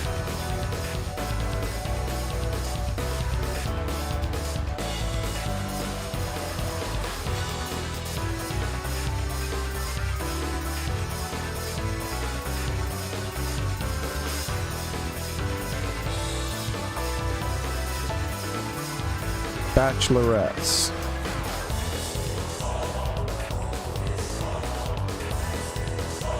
So these are the bachelorettes right here. I thought, wasn't Penny like dating someone?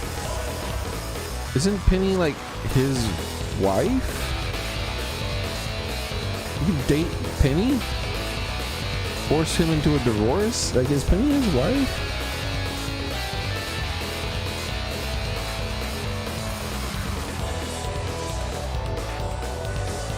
Oh no.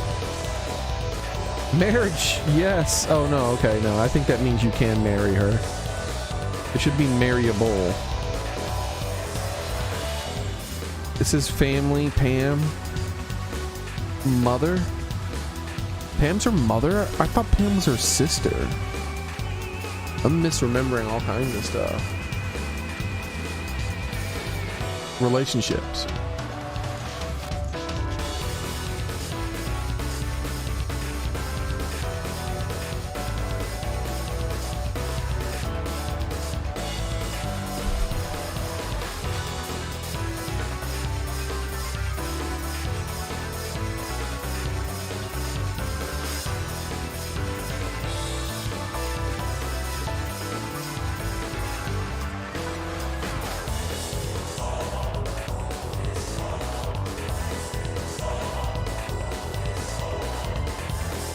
Weird.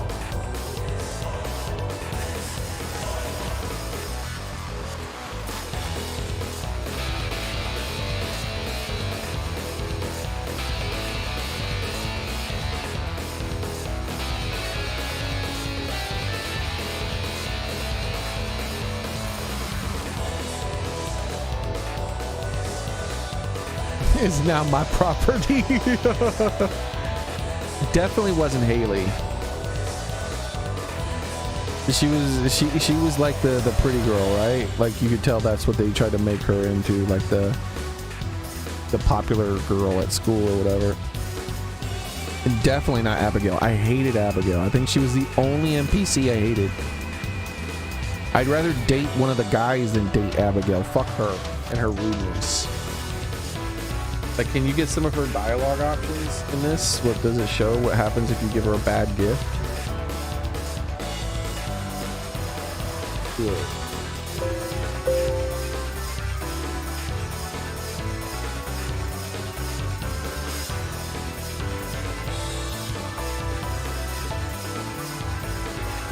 Why would... Yeah, I don't think it lists her negative gift dialogue options. Yeah.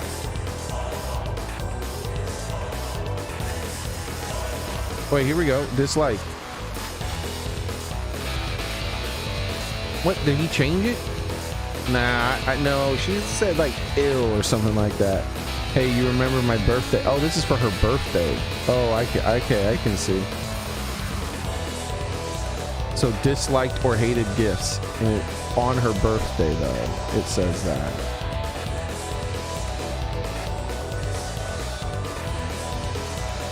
Nah. Wait. Like?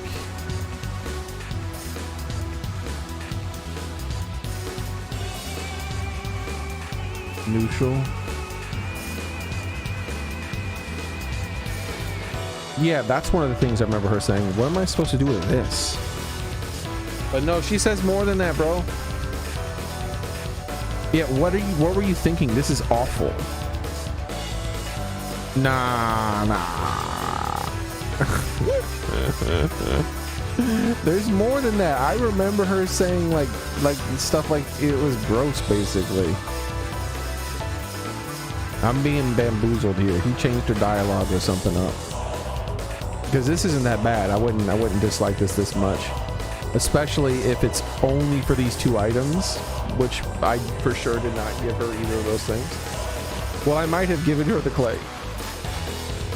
At some point, I became so disgusted with her, I just started giving her random shit.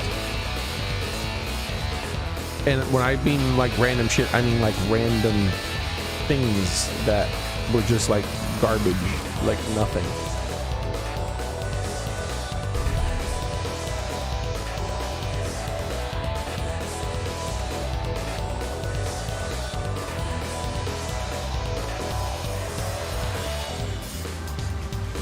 This is... Dude, I remember her being much meaner than this. Like, very mean. Like, mean girl mean. Like, why would you give this to me? And like, ill. And things like that.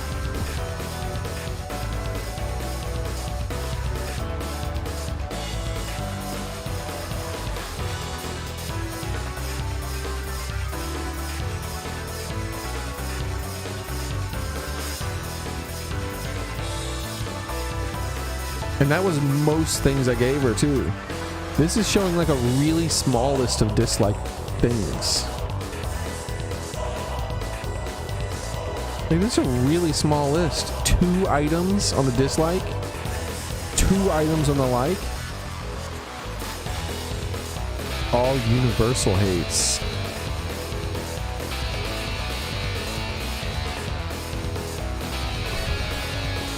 This is the color of her hair. That's the color of her hair. That's the color of her hair. That's the color of her hair. She just likes how those fucking rocks taste. Freak. Abigail dislikes sugar. Okay, so that's probably what's going on. That's probably why more stuff. Probably some of the, like, I probably tried to give her some sweets and stuff like that. And, like things that contain sugar, maybe. Like, who knows? Like, maybe I gave her a cake or something. I don't even remember the items I gave her. I'm pretty sure I tried to give her a bunch of different things, though. Wait, dislike. All universal dislikes. All eggs, all fruit, all vegetables.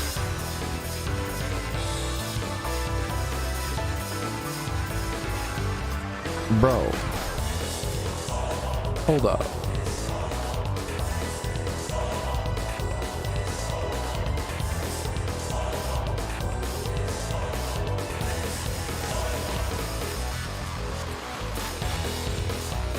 Dislikes. See, it's for me. Thanks. But she says it in like a not so pleased way. But hey, at least she's thanking me. I'm sorry, but I absolutely hate this. And she apologizes beforehand. I don't remember. I just remember that she was being mean. Like that fucking Abigail. I started, the first like dozen items I gave her with her being mean to me, it was, I started, she started to wear me down and make me dislike her. But look, she doesn't even hate that many things. Like, it's just a very small list. She dislikes the universal things, and then she has this small list of things she dislikes. Whereas Abigail, like, look at her dislikes. All universal dislikes, just like her other one, except for a few things. All eggs, all fruit, all vegetables. Bro, she dislikes like 1,000 items in just those 4 categories alone. Where she dislikes, well, let me just say 3, right? Let's not include the universal dislikes since they're universal. But she has nothing outside of the universal except for these small number of items. Was it like 9 items or something? Like, come on. 9 items she dislikes. Like, what about the other girls? Leah. I feel like I liked Leah a bit. But I don't think I dated anybody. I think I liked Penny a bit too, but I thought she was married. It might be misremembering.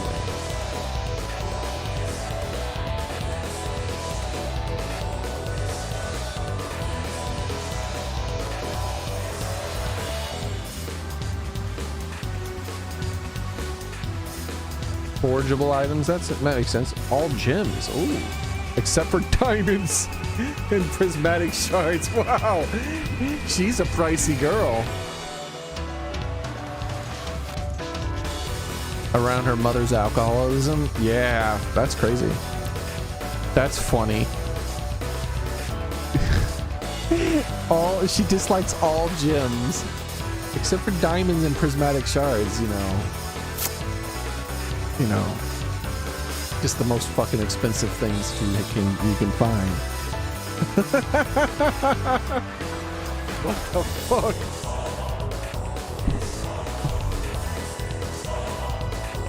And then after that, a small list of items. So far, Abigail has the most dislikes of everybody.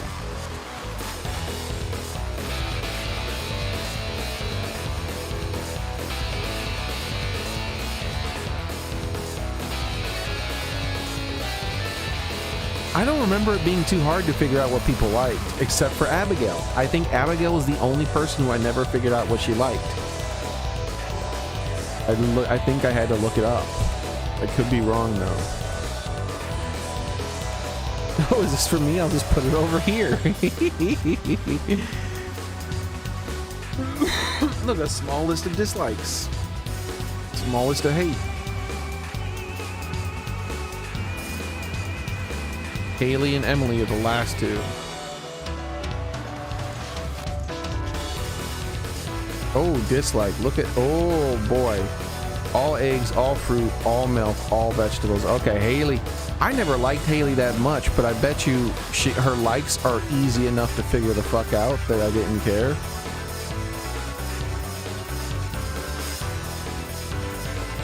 Like cake.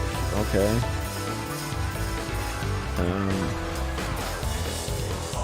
All universal except vegetables. I might have tried to give her a flower and she liked that, so I just kept giving her flowers. I don't know. Because it actually, this seems like it would be hard to figure out what she likes, but I apparently got it. It was probably either a sunflower or a daffodil that I gave her. I think that was one of the first things I tried to give most of the girls were flowers. I could be wrong though. It's been so long, I don't really remember. I'm really surprised that I didn't have to struggle with Haley at least. Emily. Alright. Yeah, see, she likes flowers too. Alright, so dislikes. Yeah, almost no dislikes. So yeah, I don't know about the men. I don't remember having any trouble making the men like me either, like becoming my friends. I'm pretty sure Abigail has the most dislikes of every character in the game, or at least the most exotic likes that I just kept hitting her likes. I mean, hitting dislike. Yeah, very few dislikes. I don't even remember this guy that much of it because he was a writer dude and you didn't see him that much, right? I think I remember. Very few hates. A big list of dislikes, but very few like large, like all milk products, but mostly just singles. But it's a big list of singles.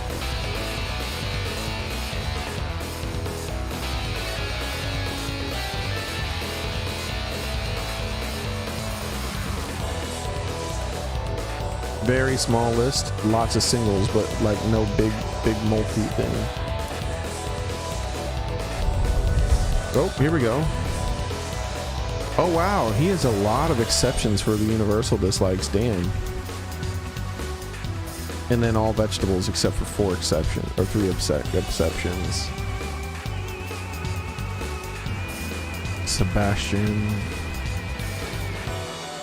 Dislikes. Yeah. Jane.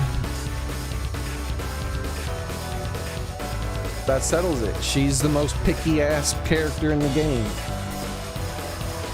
She deserved my dislike or whatever the hell, enmity. There we go. Elliot was foppish. This man said foppish. Elliot was Fabio if he was anything.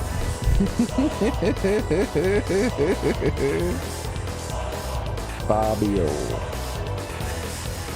That's close to the word foppish.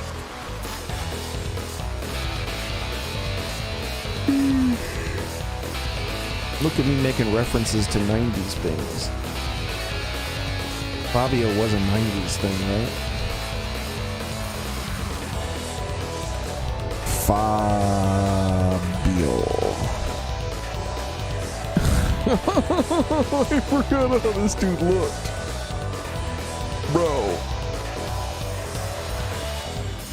Bro. See? I told you, he's just straight up Fabio.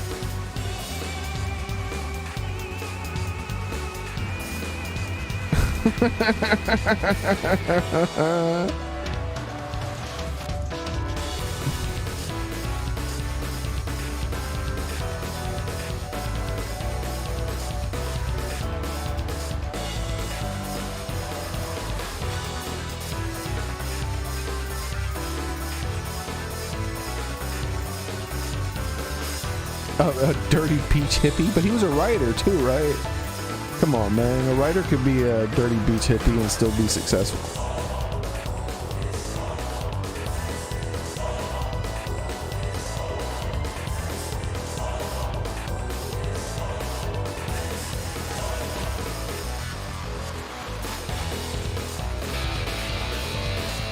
All these looking at these Fabio images is in my search engine now. It's in my history.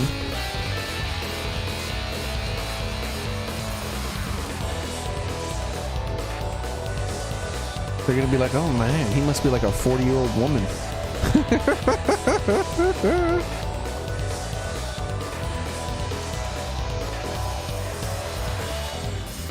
Successful doubt. Well, I don't remember. It's been a long time. There's one thing I remember about Stardew Valley above all else. That it was an amazing game. Like, shockingly amazing.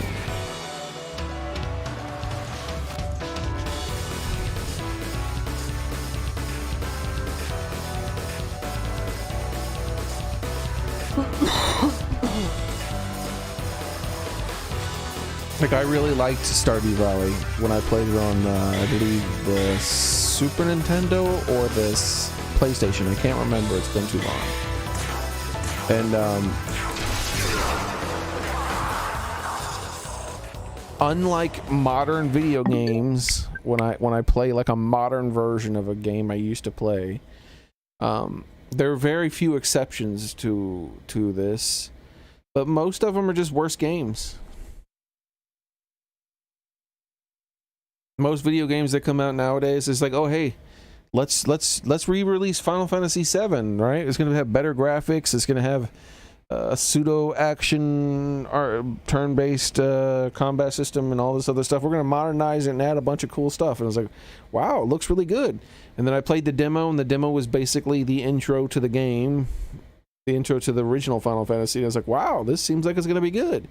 And then I bought the game and played it past the demo, and I was like, wow, this game is garbage compared to the original. Like, how is that possible? It's like the fucking pyramids or something, right? Like, that's what it's like, how the fuck? Like, what's going on here? Like, game devs 20 years ago, 30 years ago, they were building the fucking pyramids. And you motherfuckers are building outhouses now and calling them pyramids and charging way more than they charged for the pyramids from back in the day. Like, what the fuck?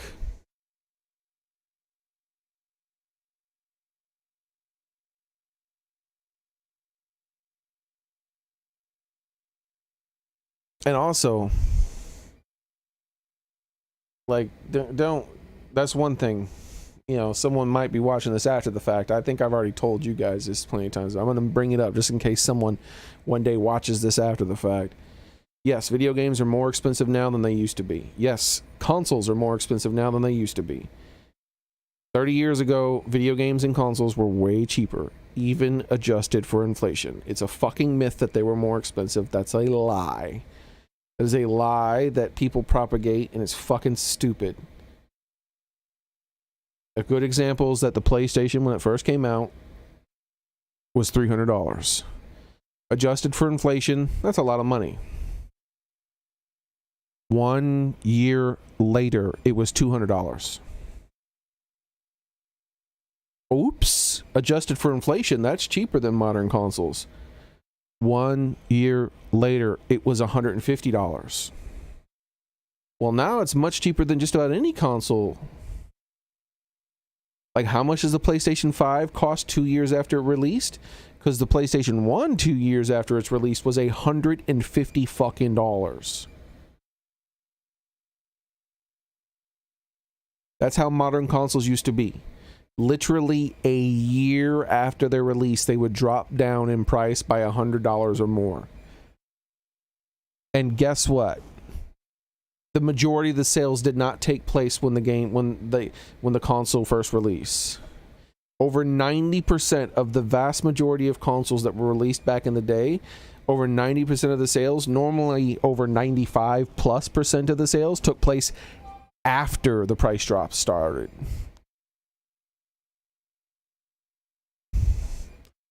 These new consoles don't go up, they don't go down in price, they only go up in price or stay the same. So no, adjusted for inflation, new game consoles are more expensive than the old game consoles. By the time, you know how much it costs to buy a PlayStation, I mean a Nintendo Switch right now? An 8-year-old fucking console? $300. The same amount it cost the day it fucking came out. You know how much a PlayStation 1 cost? About 5 years after it had released?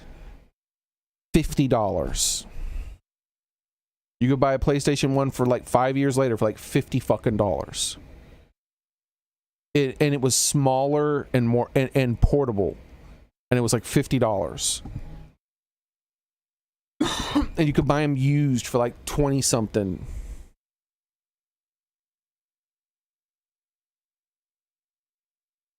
Now, why were the games cheaper? Everyone rented their games. Everyone paid $5 for their video games. That's how much people paid. So fuck this, adjusted for inflation, video games were more expensive. No, they're not, because video games used to cost $5. That doesn't exist anymore. You can't rent video games like that the same way. You would go to your local video game place. Mine was called Beavers, I believe it was. Beavers Movies. Beavers Media. It sounded like a porn place, basically. I can't remember. That in Blockbuster, but mostly we did Beavers Movies and Music, I think it was called. No, I think it was just called Beavers Movies. And Beavers Movies was right across from a high school, by the way. Right across from the high school. People looked at but trust me, it was not an adult movie store. It was a video game and movie rental store. You'd pay $5 and you'd get a video game for 7 days. Guess how long it takes to beat the average video game? A lot less than 7 days. Especially when you knew you had 7 days to beat it. You normally played it like you had 7 days to beat it.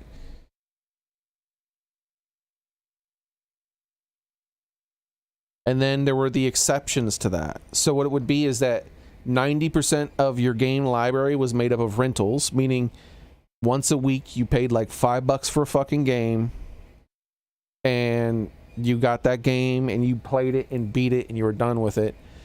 Then let's say 80% of your games were made up of rentals. And then 15% of your game was made up of games you borrowed from friends. More like 18% of your games were made up of games you borrowed from your friends. And then like 2% of most games that people played were games that they bought outright. Like, most people did not buy their games outright unless it was a game they liked. Most people, now there were some exceptions obviously, but most people, it didn't work that way. Most people were like, oh, a new game's coming out, I rent it. That's what I do, I rent it. Some people would rent a game, find out they loved it a lot, and then buy it. And then other people, if it was like a series that they really liked, sometimes they'd buy it outright right away.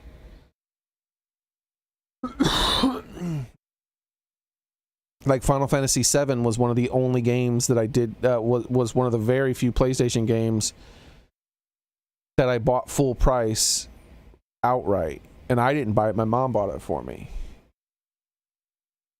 I normally got literally one game a year, 1 to 2. I would get 1 to 2 games a year. I'd get like, basically, if I wanted 2 games a year, it had to be both for my birthday and Christmas. So I'd get a birthday game and a Christmas game. But all the rest of the games I played, I rented or borrowed. And then sometimes there'd be bargain bin games. Those would be games that I would own too. So yeah, when the game came out, it was like 60 something or something, because it was like an RPG that was overpriced, right? Because the RPG games had more chips or whatever on them and stuff like that, and batteries, so they would cost more. So like there'd be some expensive cartridge that cost like $60 or something back then. But I wouldn't get it the day it came out. I might rent it the day it came out, but if I bought it, it would normally be much later on. Finding it in a bargain bin for like $5, or paying like a discounted price and it's only $10 or $20.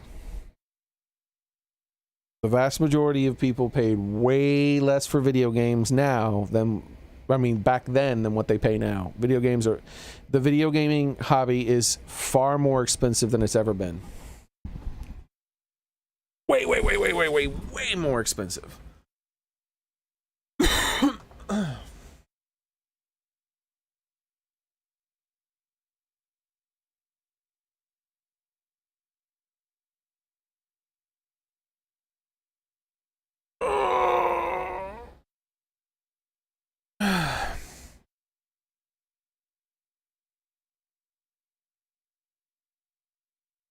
The good old days. Indeed, Private Tomcat. Those were the good days. The good old days. Back when gaming was affordable. Like, how much did the Sega Genesis cost when it came out? How much did the Sega Genesis cost when it came out? Because I can tell you how much my mom paid. She paid, it was like $80 or something like that. So yeah, the Sega Genesis when it came out was $190. My mom paid like $80 for it. Was it 80? I think it was 80 with tax. I think it was like $75 or something. Maybe I can find the bundle. And it came with multiple games, multiple controllers. It came with the works.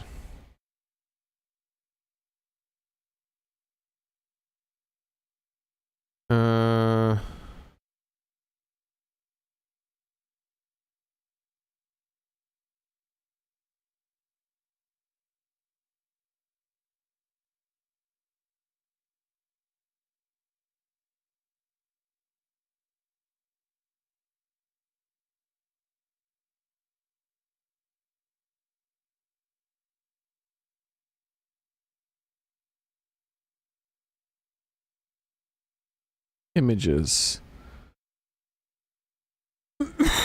Let me put in the word clamshell. Clamshell. It was in like a clamshell clear thing.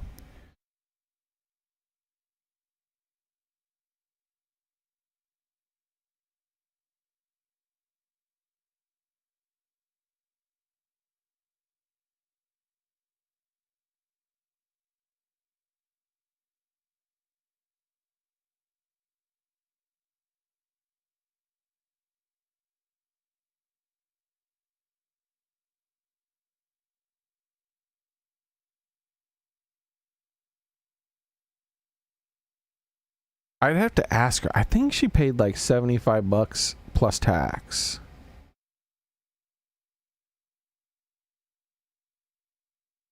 And it was in this big giant, so like what it was like from the Sam's Club or something like that. Like Sam's Club advertised that they were selling Sega Genesis in a bundle for like I think it was $75. And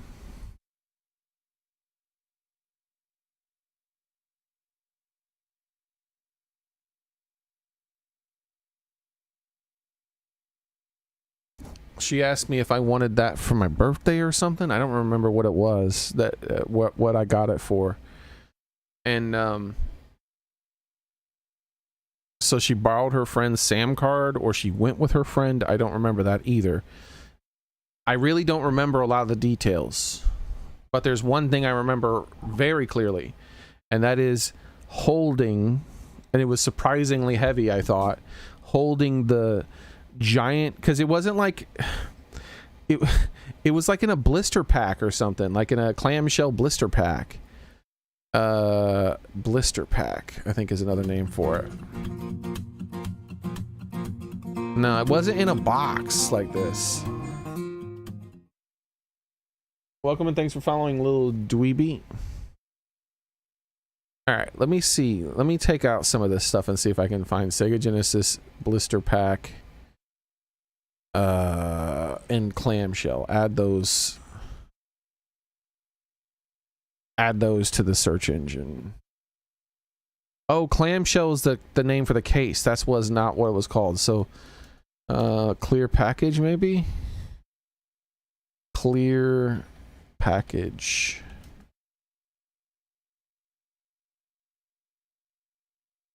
Alright. Alright, how about this? What are the clear packages for toys and other things called?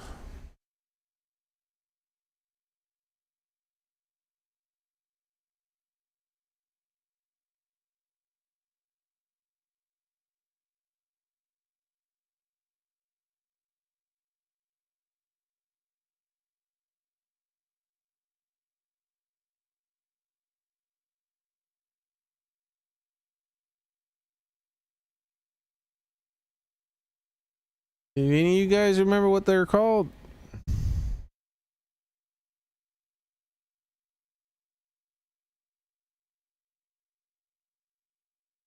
It's like a form-fitting plastic. Here, let me just ask AI.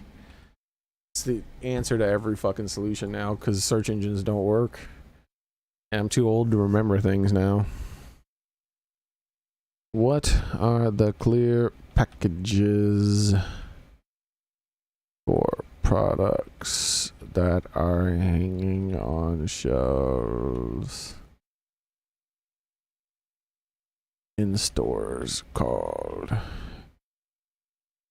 They're normally a bit form-fitting and sometimes hard to get into.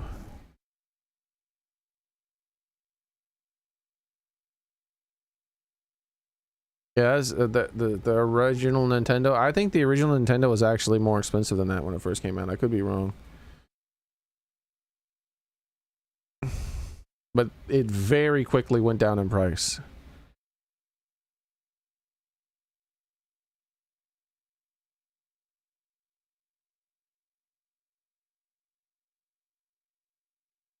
Oh, yep, blister packs and clamshell packaging. That is the name for it. I can't find any pictures of it. Maybe video game console sold in a blister pack. This is close-ish.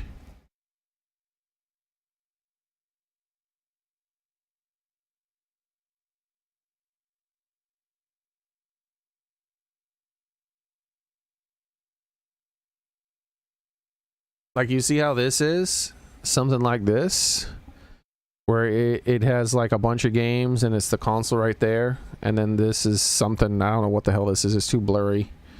Maybe a rumble pack or something, memory card, I don't know. But it was like that, but it was a whole fucking console. Well, here we go. Here's another, this is an idea of it. It was something like this. It was something like this right here. But instead of the PlayStation 2, it was the Sega Genesis, and it came with multiple games, and the console, it came with multiple extra games, I think. I can't remember that. It came with at least one extra game. It came with the game that was in the box itself. It came with an extra controller, and I think that was it. It had 2 controllers, an extra game that was in the box. I think it had 2 extra games. I think that's what it was. And it wasn't sideways like this, it was vertical. It was a vertical blister pack.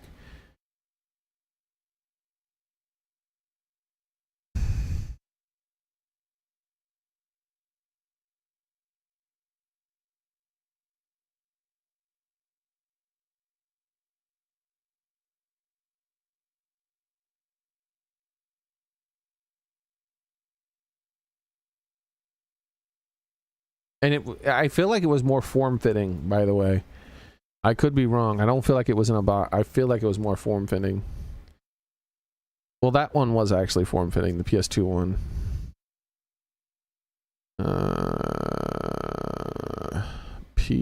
Sega Genesis. Now that I've entered that and I got stuff to come up, maybe we can find one for Sega. What's this? No, that's a mini Sega.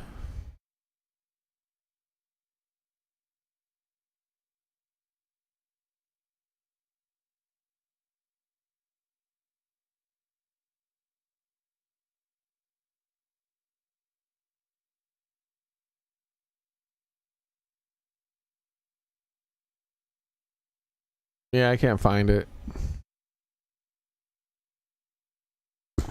But I feel like she got it from a Sam's Club, and that it was a friend who she borrowed her card from or came with or something. And I feel like it was $75. But the thing I remember the most is what it looked like and holding it and thinking how heavy it was.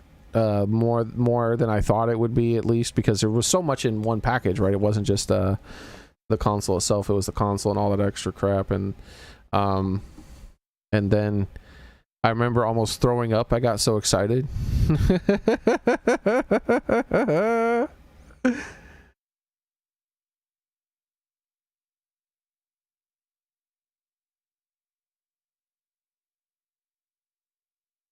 Yeah, I can't find any images of what it looked like. If I see it, I'll know it immediately. Because I'm curious if my memory, how accurate my memory is to what I'm seeing in my brain. Because I can't remember the games that were there. I feel like it was. I feel like there were 2 Sonic games.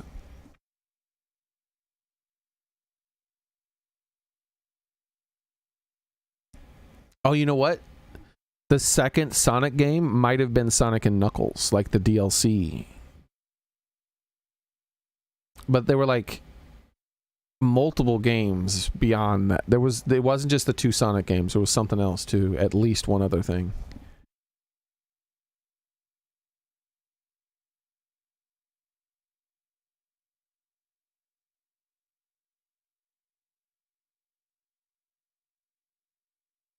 I could ask my mom. She might remember.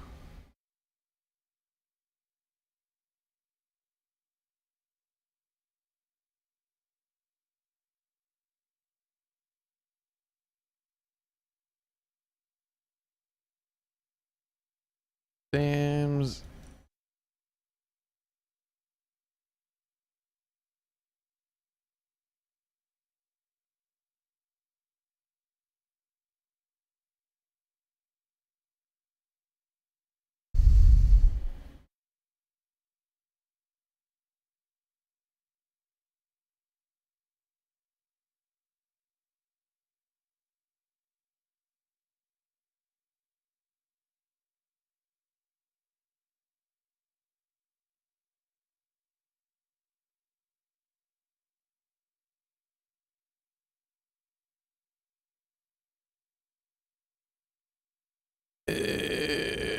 Images, maybe. I mean, off of images. Yeah, they just keep wanting to show me this classic collection shit.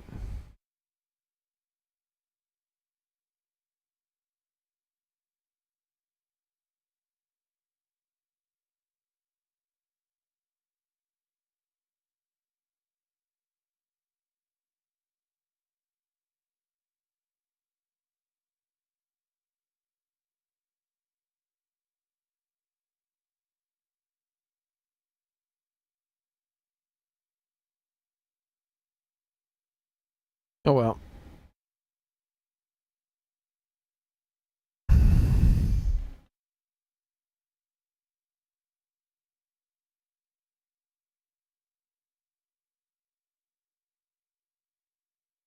Yeah, the NES when it came out was $199. When you said $99, is like I don't think so. It was $199. I think it was $99 within less than a year though.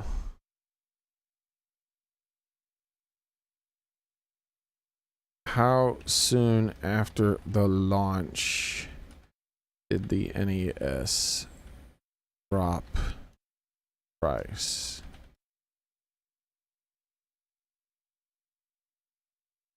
Less than 6 months.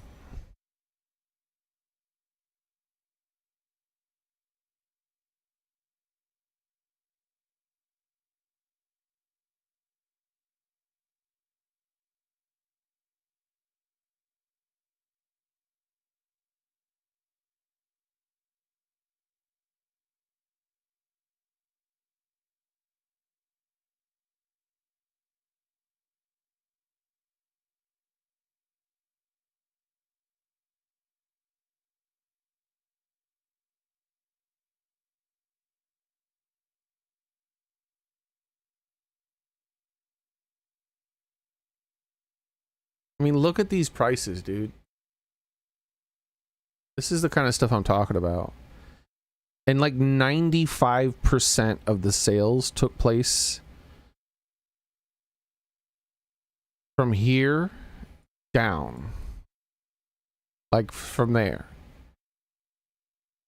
And if you exclude this, and you just do this, it was like 80% of the sales were right there. Like in this little section right here was like 80% of the sales. And like another like 10% plus was here. And then a very small amount of the sales were there. And it went for like that for like all the consoles back in the day. Like the PlayStation 2 was the same way. Look at this, $300. $100 cheaper. $20 cheaper. $30 cheaper. $20 cheaper. Like this shit just kept getting cheaper and cheaper.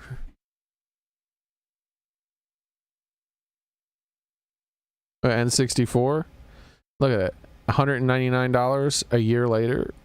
$144. Wasn't even a year, by the way. September to March. September to March, it dropped by $50.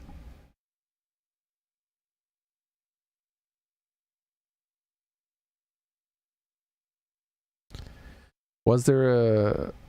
See, I don't know about the price cuts things, because there's also exceptions. Because, like, I don't think... Certain stores will have little deals, too, temporarily, right?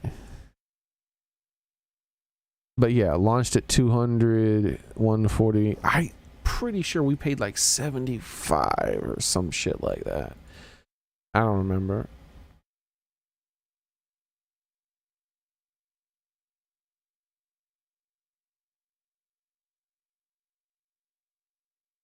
Sega Saturn. Am I looking at the Sega Saturn? Sega Genesis. Why the hell did it link me to Sega Saturn?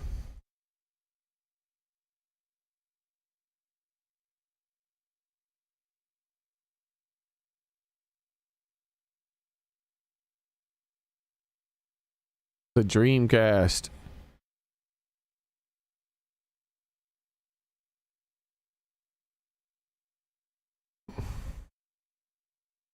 Look at all of them. All of them. November to May, dropped $50. Then from May to September, it dropped another $50. It's fucking in no time at all. It was it was half the price in no time at all. Same with Xbox and the PlayStation. And also, this is not correct, by the way.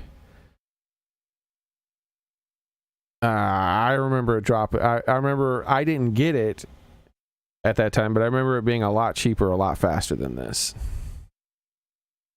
There must have been like lots of places doing deals, but then it was officially that price around that time. I don't know. And like even the Wii generation, look.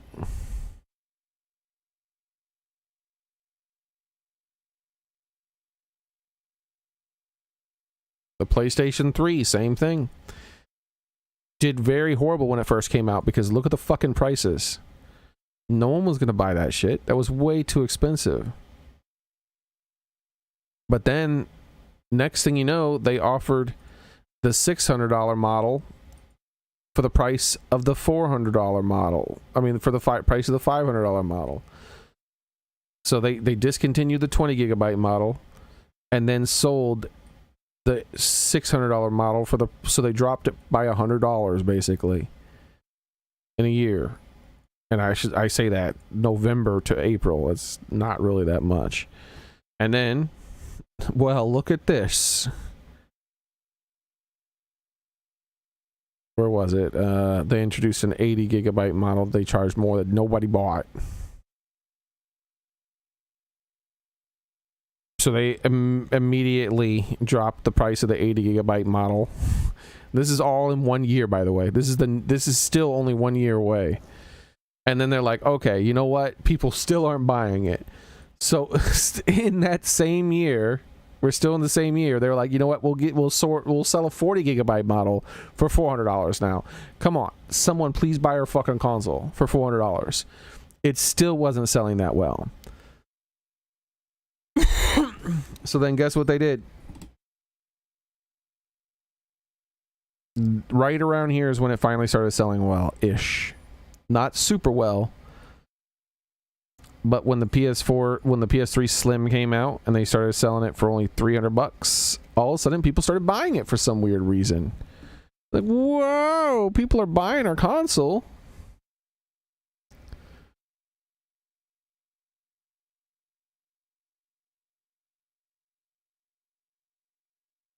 It got cheaper than that, by the way. This doesn't track all the things. It stops right here at the 260 and 300. No, it got a little cheaper than that. I didn't keep track of the 360 stuff at all. So let's see what I did.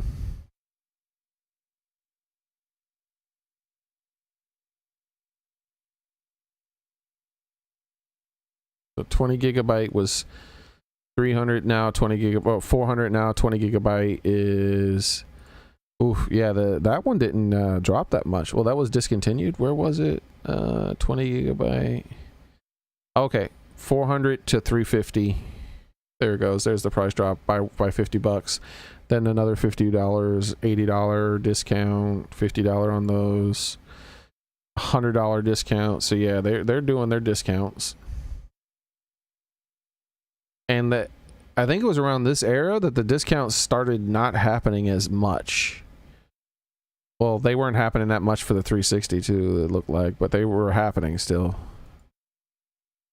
But the Xbox One and PS4, the price drops weren't that aggressive. Like 2 years later, $50. Yeah, like look at that. That's not that aggressive price drops. And then the Xbox One, I imagine it was similar. Oh, Connect free model. They drop it by $100 and give you a Connect free model. And then they drop that by $50 a year later or so, or less than a year later. So yeah, this had a couple price drops, so not many, or a few. But then the Wii U, it still had its price drops, but not much. Not much. It was $50 in 1 year. It wasn't a big discount.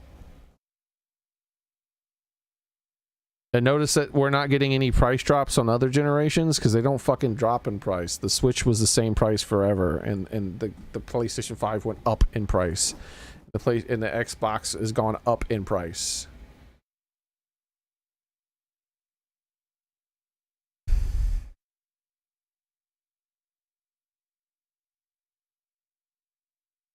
So yeah, gaming used to be a lot cheaper. $5 would let you buy and beat a game, and then you would return it afterwards, but it only cost you $5. And consoles would go down about half their price in only a couple of years after launch. And if you waited till like mid-generation, like you were paying less than that. Also, if you buy used, oof. Used? Oh. You go to the pawn shop and you pick yourself up a used PlayStation 1. You weren't paying anything.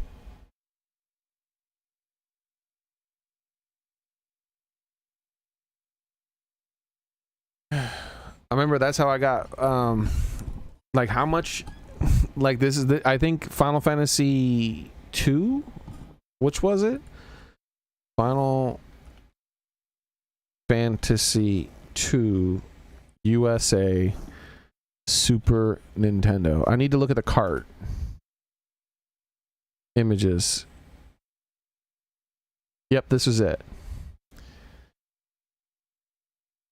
How much did FF2 cost on the NES when it Super NES? Super NES USA when it came out.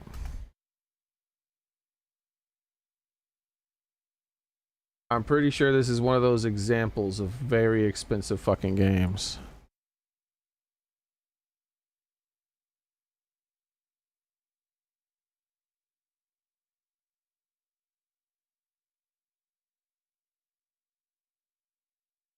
Yep. This is one of those examples of expensive games. But I was more expensive than that. I want to see like an image, please. Can I get an image?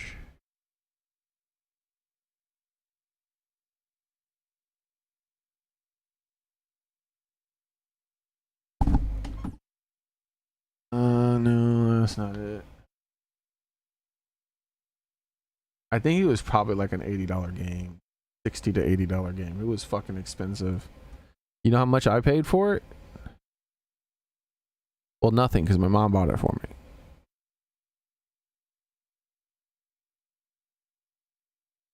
My copy looked something like this. It wasn't too pretty looking. But we walked into a pawn shop. Into the left side, on the right side there were guns, and on the left side there were some video games in these display cases. In one of the display cases, it had this thing, and I was like, fantasy, and that's a sword. Oh, I wonder if it has like wizards and stuff like that. That sounds cool. Can I have this game, Mom? She paid like $10 for it or something.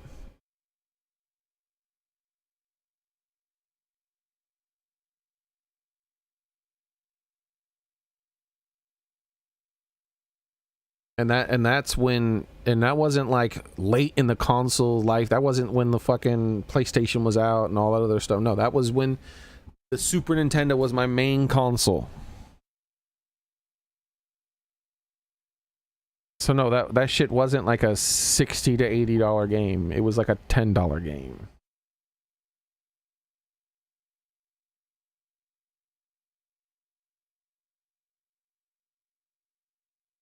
Scam artists, liars and thieves and swindlers.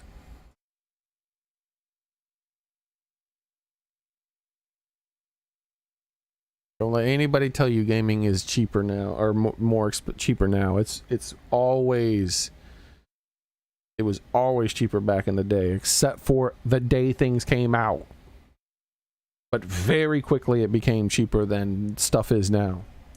Like year 2 of Nintendo Switch, like how much did the Nintendo Switch cost and the Breath of the Wild cost? Oh, same price. Year 8 of the Nintendo Switch, how much did it cost and how much did Breath of the Wild cost? Oh, same price. Year 8.5, how much did Breath of the Wild cost? Oh yeah. Now it's a fucking $80 game, or not 90. It's a $90 game. It went up in price. If you want to buy Breath of the Wild for the Switch 2 with all of its fucking DLC and everything, it's like $90.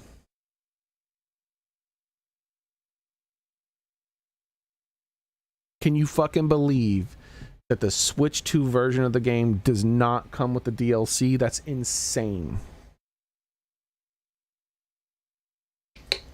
They're like, oh yeah, it's going to be $70 to buy the Switch 2 version of Breath of the Wild. It's like, how did you improve it? Well, we unlocked the limiters that are going to be put on it. That's what we did. Like all the other games, they naturally play a bit better, but on Breath of the Wild, we put a limiter so it doesn't naturally play better. So that $10 extra you're paying for it unlocks that limiter. It gets rid of it, so it runs at a smoother, higher frame rate. And things are a bit clearer too. It's like, oh, thanks. Well, what else?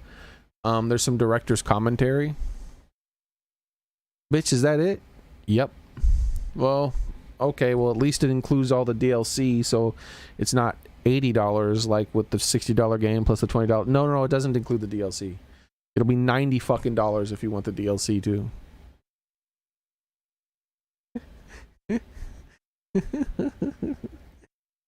Nintendo's buck wild. And then they got the nerve to send out all these broken ass consoles that I gotta send back 2 times now. I gotta send my dock back to them again. Because it's broken a fucking again. So it'll be another month before I get it back. Anyways, that's it for today, guys. Thank you for watching. I'm turning the game off. And we won't be playing the Nintendo Switch 2 for another month or so. You know why? Because Nintendo's going to have it more than me. I get it for a couple of days. It breaks. I send it off to the Nintendo company. They keep it for a month. I get it back. I play it for a couple of days. It breaks. I send it off to the Nintendo company. They keep it for a month. And then they send it back. Let's see if it happens a third time, shall we? Anyways, I'm going to go ahead and start up movie night. Thank you guys for watching. I appreciate it. Hope to see you guys next time I stream, which will be tomorrow. Same cat time, same cat channel. Be there, be square. Well, I'm not paying for the repairs. I legit would just tell them to give me my fucking money back. And they legally would have to give me my money back.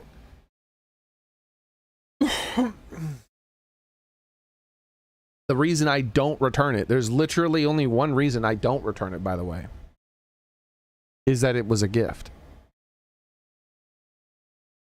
I would have very likely had already returned it, but after me now having to send it back to them a second fucking time, 100% I would have returned it if that was my money.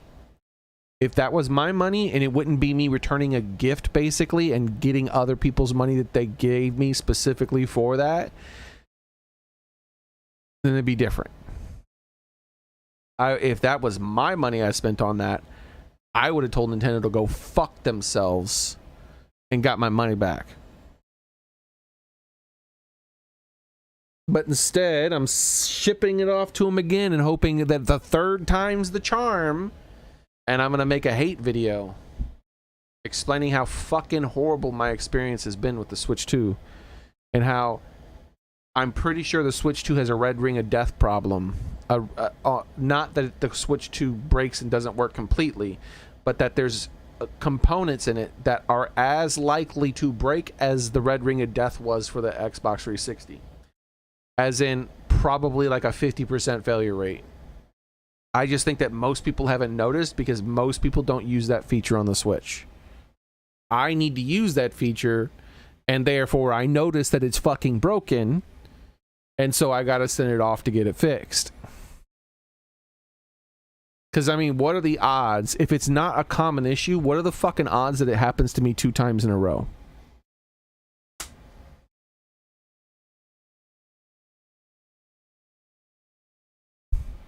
Anyways, you guys have a nice night. I'm gonna go ahead and hop in the Discord for movie night. Bye, everybody.